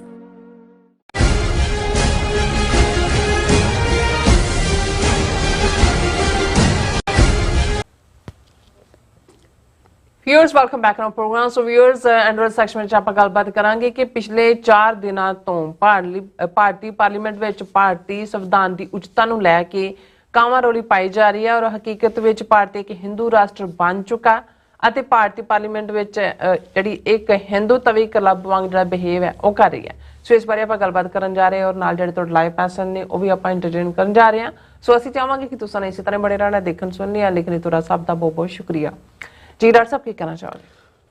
ਦੇਖੋ, ਜਿਹੜਾ ਡ੍ਰੀਮ ਗੋਲਵਲਕਰ ਨੇ, ਹੈਡਗਵੇਅਰ ਨੇ ਜਾਂ ਉਸ ਤੋਂ ਵੀ ਪਹਿਲਾਂ ਇਹਨਾਂ ਦੇ ਪਿਤਾਮਾ ਸਾਵਰਕਰ ਨੇ ਕਦੇ ਦੇਖਿਆ ਹਿੰਦੂਤਵੀ ਵਿਚਾਰਧਾਰਾ ਦਾ, ਔਰ ਉਸ ਚੋਂ ਹਿੰਦੂ ਮਹਾਸਭਾ ਸਾਵਰਕਰ ਨੇ ਕ੍ਰੀਏਟ ਕੀਤੀ, RSS ਰਾਸ਼ਟਰੀ ਸਵੈਮ ਸੇਵਕ ਸੰਘ ਡਾਕਟਰ ਹੈਡਗਵੇਅਰ ਨੇ ਕ੍ਰੀਏਟ ਕੀਤਾ। ਹੁਣ ਤਾਂ ਸਾਰੇ ਹੀ ਆਰੀਆ ਸਮਾਜੀ, ਸਨਾਤਨੀ ਔਰ ਇਹ ਸਾਰੇ ਹੀ ਕੋਈ ਝੰਡੇ ਥੱਲੇ ਆ ਗਏ ਔਰ ਉਹ ਹਿੰਦੂਤਵਾ ਦੀ ਵਿਚਾਰਧਾਰਾ ਨਾ ਇਕੱਲੀ ਐਕਸੈਪਟੇਬਲ ਹੋਈ 2014 ਤੋਂ ਲੈ ਕੇ ਪਿਛਲੇ 10 ਸਾਲ ਤੋਂ ਇਹਨਾਂ ਦਾ ਸਿੱਧਾ ਰਾਜ ਹੈ। ਔਰ ਜੋ ਕੁਝ ਇਹਨਾਂ ਦੇ ਰਾਜ ਦੇ ਵਿੱਚ ਘੱਟ ਗਿਣਤੀਆਂ ਨਾਲ ਹੋ ਰਿਹਾ ਹੈ, ਜੋ ਇਹਨਾਂ ਦੇ ਕਨਸਟੀਟਿਊਸ਼ਨ ਦੀ, ਜਿਹਨੂੰ ਸੰਵਿਧਾਨ ਆਇਨ ਕਿਹਾ ਜਾਂਦਾ, ਉਸ ਦੀਆਂ ਧੱਜੀਆਂ ਉਹਨਾਂ ਦੇ ਆਪਣੇ ਚੀਫ ਜਸਟਿਸ ਤੋਂ ਲੈ ਕੇ ਜੱਜਾਂ ਨੇ ਉਡਾਈਆਂ ਨੇ। ਜਿਹੜਾ ਇਲਾਹਾਬਾਦ ਦੇ ਹਾਈ ਕੋਰਟ ਦੇ ਜੱਜ ਨੇ ਵਿਸ਼ਵ ਹਿੰਦੂ ਪਰਿਸ਼ਦ ਦੇ ਇਕੱਠ 'ਚ ਜਾ ਕੇ ਕਿਹਾ ਕਿ ਜੀ ਇੱਥੇ 80% ਹਿੰਦੂ ਨੇ ਤੇ ਇਹ ਮੁਲਕ ਦਾ ਬਹੁ ਗਿਣਤੀ ਦੇ ਨਾਲ ਹੀ ਚੱਲੇਗਾ। ਤੇ ਨਾਲ ਹੀ ਉਹਨੇ ਜਿਵੇਂ ਮੁਸਲਮਾਨਾਂ ਦੀ ਤੋਹੀਨ ਦੇ ਵਿੱਚ ਅਲਫਾਜ਼ ਕਹੇ। ਔਰ ਇਹ ਉਹੀ ਜੱਜ ਹੈ ਜਿਹੜਾ ਜਿਹਨੇ ਇੱਕ ਵਾਰੀ ਇਹ ਕਿਹਾ ਸੀ ਕਿ ਸਿਰਫ ਗਾਂ ਹੈ ਜਿਹੜੀ ਦਿਨੇ ਤੇ ਰਾਤ ਆਕਸੀਜਨ ਜਿਹੜੀ ਹੈ ਉਹ ਬਾਹਰ ਹਵਾ 'ਚ ਸਿੱਟਦੀ ਹੈ, ਹੋਰ ਕੋਈ ਐਸਾ ਐਨੀਮਲ ਨਹੀਂ ਹੈ। ਹੁਣ ਇਸ ਸਾਰੇ ਦੇ ਚੱਲਦਿਆਂ ਇਸ ਵਾਰ BJP ਨੇ ਜਦੋਂ ਪੋਲਸ ਦੇ ਵਿੱਚੋਂ ਗਏ, ਉਹਨਾਂ ਨੂੰ ਕਿਹਾ ਲੋਕਾਂ ਨੂੰ ਜੀ ਸਾਨੂੰ 400 ਸੀਟਾਂ ਅਸੀਂ ਖੜਾਂਗੇ। ਮਕਸਦ ਉਹਨਾਂ ਦਾ ਇਹ ਸੀ ਕਿ ਜੇ ਉਹਨਾਂ ਦੇ ਕੋਲ 2/3 ਮੈਜੋਰਿਟੀ ਬਣ ਜਾਂਦੀ ਤਾਂ ਫਿਰ ਉਹਨਾਂ ਨੇ ਜਿਹੜਾ ਇੱਕ ਕਾਗਜ਼ੀ ਜਿਹਾ ਸੰਵਿਧਾਨ ਜਿਹਨੂੰ ਡਾਕਟਰ ਅੰਬੇਦਕਰ ਦੇ ਨਾਲ ਜੋੜਿਆ ਜਾਂਦਾ ਹੈ, ਹਾਲਾਂਕਿ ਡਾਕਟਰ ਅੰਬੇਦਕਰ ਟੈਕਨੀਕਲ ਕਮੇਟੀ ਨੂੰ ਪ੍ਰੀਜ਼ਾਈਡ ਕਰ ਰਹੇ ਸੀ, ਫੈਸਲੇ ਬਹੁ ਗਿਣਤੀ ਨਾਲ ਹੁੰਦੇ ਸੀ। ਇਹੀ ਕਾਰਨ ਹੈ ਕਿ ਸਿੱਖਾਂ ਨੂੰ ਆਰਟੀਕਲ 25B ਜਿਹੜਾ ਹੁਣ ਇਹ ਕਿਹੜਾ ਡਾਕਟਰ ਅੰਬੇਦਕਰ ਨੂੰ ਪਤਾ ਨਹੀਂ ਸੀ ਕਿ ਵੀ ਸਿੱਖ ਇੱਕ ਅੱਡ ਮਜ਼ਹਬ ਹੈ। ਉਹ ਤਾਂ ਇੱਕ ਸਟੇਜ ਦੇ ਉੱਤੇ ਸਿੱਖ ਬਣਨ ਨੂੰ ਤਿਆਰ ਸੀ ਕਿ ਹਿੰਦੂਆਂ ਤੋਂ ਜਾਨ ਛੁੱਟੇ।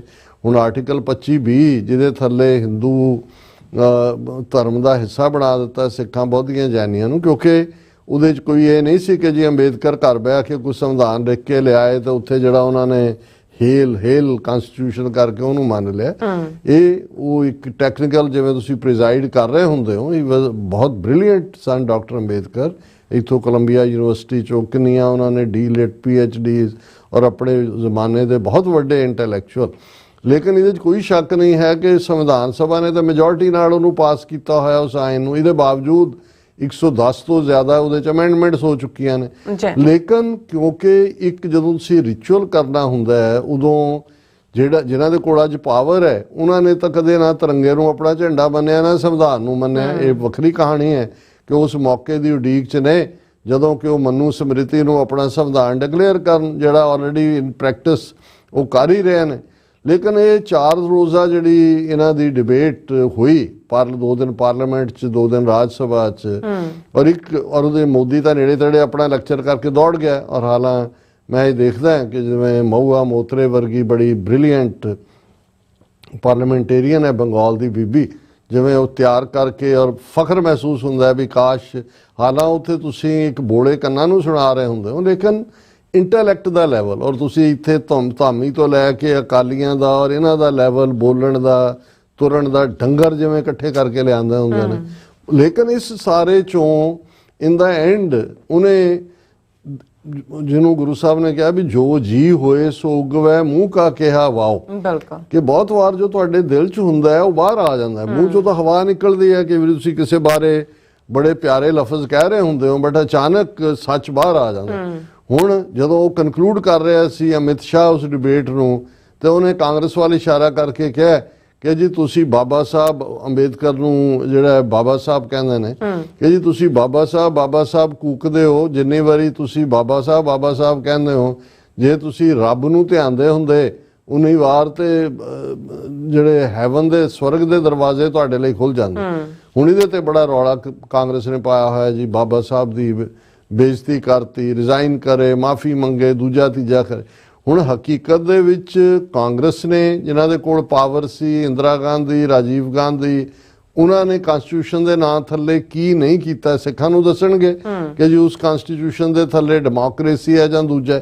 ਤੇ ਜਿਨ੍ਹਾਂ ਦੇ ਕੋਲ ਹੁਣ ਆਇਆ ਹੈ ਉਹ ਤਾਂ ਚੰਦਰਚੂੜ ਤੋਂ ਲੈ ਕੇ ਚੀਫ ਜਸਟਿਸ ਤੋਂ, ਤੇ ਉਸ ਤੋਂ ਪਹਿਲਾਂ ਜਿਹੜਾ ਸਿੱਧਾ ਰੱਬ ਦੇ ਨਾਲ ਕਨੈਕਟਡ ਹੋ ਕੇ ਉਹਨੇ ਰਾਮ ਮੰਦਿਰ ਬਣਾਇਆ ਔਰ 1991 ਦਾ ਰਿਲੀਜੀਅਸ ਪਲੇਸਿਸ ਐਕਟ ਨੂੰ ਪਾਸੇ ਰੱਖ ਕੇ ਕਿਹਾ ਜੀ ਠੀਕ ਹੈ, ਥਾਂ ਕਨਵਰਟ ਨਹੀਂ ਹੋ ਸਕਦੀ, ਪਰ ਪਤਾ ਤਾਂ ਕੀਤਾ ਜਾ ਸਕਦਾ ਵੀ ਉੱਥੇ ਪਹਿਲਾਂ ਕੋਈ ਮੰਦਿਰ ਤਾਂ ਨਹੀਂ ਸੀ, ਜਿਹਦੇ ਥੱਲੇ ਉਹਨਾਂ ਨੇ ਬਾਬਰੀ ਮਸਜਿਦ ਤੋਂ ਬਾਅਦ ਮਥੁਰਾ ਦੀ, ਬਨਾਰਸ ਦੀ, ਸੰਭਲ ਦੀ ਔਰ ਦਰਗਾਹ ਅਜਮੇਰ ਸ਼ਰੀਫ ਦੀ ਸਾਰੇ ਜਿਹੜੇ ਨੇ ਉਹ ਧੁਰ ਲਏ।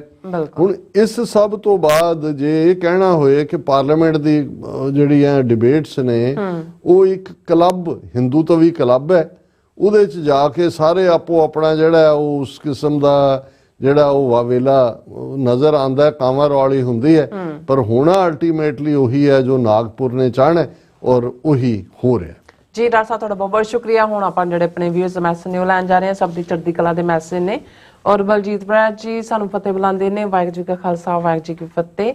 ਔਰ ਸੋਨਮਲ ਜੀ, ਪਾਲ ਸਿੰਘ ਜੀ, ਇੰਦਰਜੀਤ ਸਿੰਘ ਸੰਧੂ ਜੀ, ਡਾਕਟਰ ਪਰਮਜੀਤ ਸਮਰਾ ਜੀ, ਔਰ ਇਸੇ ਤਰ੍ਹਾਂ ਜਾਗੋ ਪੋੜੀ 7, ਇਕਬਾਲ ਸਿੰਘ ਜੀ, ਮੁਹੰਮਦ ਜਾਕੂਬ ਜੀ ਹੋਰਾਂ ਦੇ ਹਮੇਸ਼ਾ ਇਸ ਤਰ੍ਹਾਂ ਬਹੁਤ ਸਾਰੇ ਮੈਸੇਜ ਨੇ ਚੜ੍ਹਦੀ ਕਲਾ ਦੇ। ਯਾਕੂਬ ਸਾਹਿਬ, ਹਾਂਜੀ, ਸਾਰੇ ਮੈਸੇਜ ਨੇ। ਹਾਂਜੀ, ਚੰਗਾ ਲੱਗਦਾ ਹੈ, ਵਧੀਆ ਲੱਗਦਾ, ਰੌਣਕ ਲੱਗੀ ਹੁੰਦੀ ਹੈ ਹਰੇਕ ਇਸ਼ੂ ਤੇ ਉਹਨਾਂ ਦਾ ਕੋਈ ਨਾ ਕੋਈ ਕਮੈਂਟ ਹੁੰਦਾ।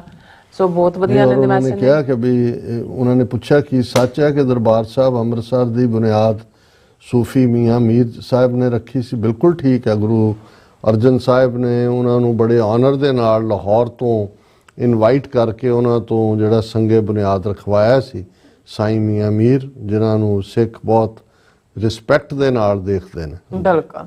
ਫਿਰ ਇਸੇ ਤਰ੍ਹਾਂ ਅਮਰਜੀਤ ਰਾਏ ਜੀ, ਥੈਂਕ ਯੂ, ਕਹਿੰਦੇ ਸੋ ਮਚ, ਬੈਸਟ ਸਿੱਖ ਸ਼ੋ।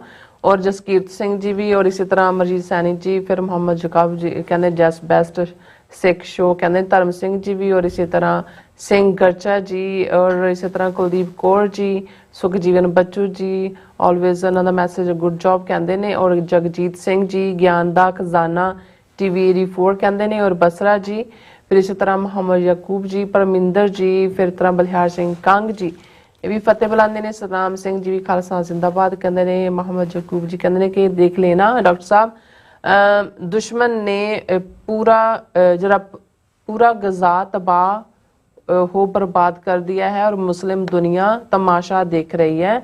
अब समझ आनी चाहिए इस बारे में। और जगजीत सिंह जी कहते बापू जी ਤੁਹਾਡੀ ਸਪੀਚ ਵਿੱਚ ਆਪਣਾ ਇਤਿਹਾਸ ਸੁਣੀਦਾ ਹੈ ਤਾਂ ਇੰਜ ਲੱਗਦਾ ਹੈ ਜਿਵੇਂ ਪੰਜਾਬ ਦੀ ਮਿੱਟੀ ਵਿੱਚ ਸਿੰਘ ਸਿੰਘਣੀਆਂ ਦਾ ਲਹੂ खुद बोल रहा होवे। बहुत शुक्रिया। और हाँ जी इतिहास ਤਾਂ ਸ਼ਹੀਦਾਂ ਦਾ ਡੁੱਲਿਆ ਖੂਨ ਹੀ ਸਿਰਜਦਾ ਹੈ ਜੀ। जगजीत सिंह जी भी फतेह बुलाते ने संगत नूं और नुपा जी भी फिर इस तरह हैरी जू जी कहते गुड नॉलेज एंड एनालिसिस और नुपा जी कहते ने foreigners are banned access to Manipur same as Shri Amritsar Sahib during attack on Shri दरबार साहब। ਉਹਦੇ ਚ ਮੁਹੰਮਦ ਯਾਕੂਬ ਜੀ ਸ਼ੁਰੂ ਤਾਂ ਹੋਈ ਸੀ ਅੰਮ੍ਰਿਤਸਰ, ਹਾਂ ਅੰਮ੍ਰਿਤਸਰ ਲਾਹੌਰ ਨਹੀਂ, ਮੈਂ ਇੱਕ ਮੈਸੇਜ ਉਹਨਾਂ ਦਾ ਦੇਖ ਰਿਹਾ ਹਾਂਜੀ ਅੰਮ੍ਰਿਤਸਰ ਲਾਹੌਰ ਬੱਸ, ਪਰ ਉਹ ਵੀ ਕੋਈ ਬਹੁਤੀ ਕਾਮਯਾਬ ਨਹੀਂ ਹੋਈ ਕਿਉਂਕਿ ਉਹਦਾ ਕੋਈ ਮੌਕੇ ਤੇ ਵੀਜ਼ਾ ਨਹੀਂ ਹੈ, ਦਿੱਲੀ ਜਾਣਾ ਪੈਂਦਾ ਹੈ ਔਰ ਉਹਨੂੰ ਉਹਨਾਂ ਨੇ ਫੈਸਿਲਿਟੇਟ ਨਹੀਂ ਕੀਤਾ। ਹੁਣ ਮੈਨੂੰ ਨਹੀਂ ਪਤਾ ਚੱਲਦੀ ਹੈ ਕਿ ਨਹੀਂ, लेकिन शुरू जरूर हुई सी। शाहजहां बाजा बाबा जी भी फतेह बुला के और फिर इस तरह खालसा जिंदाबाद कहते happy new year all six people 2025 कहते ने।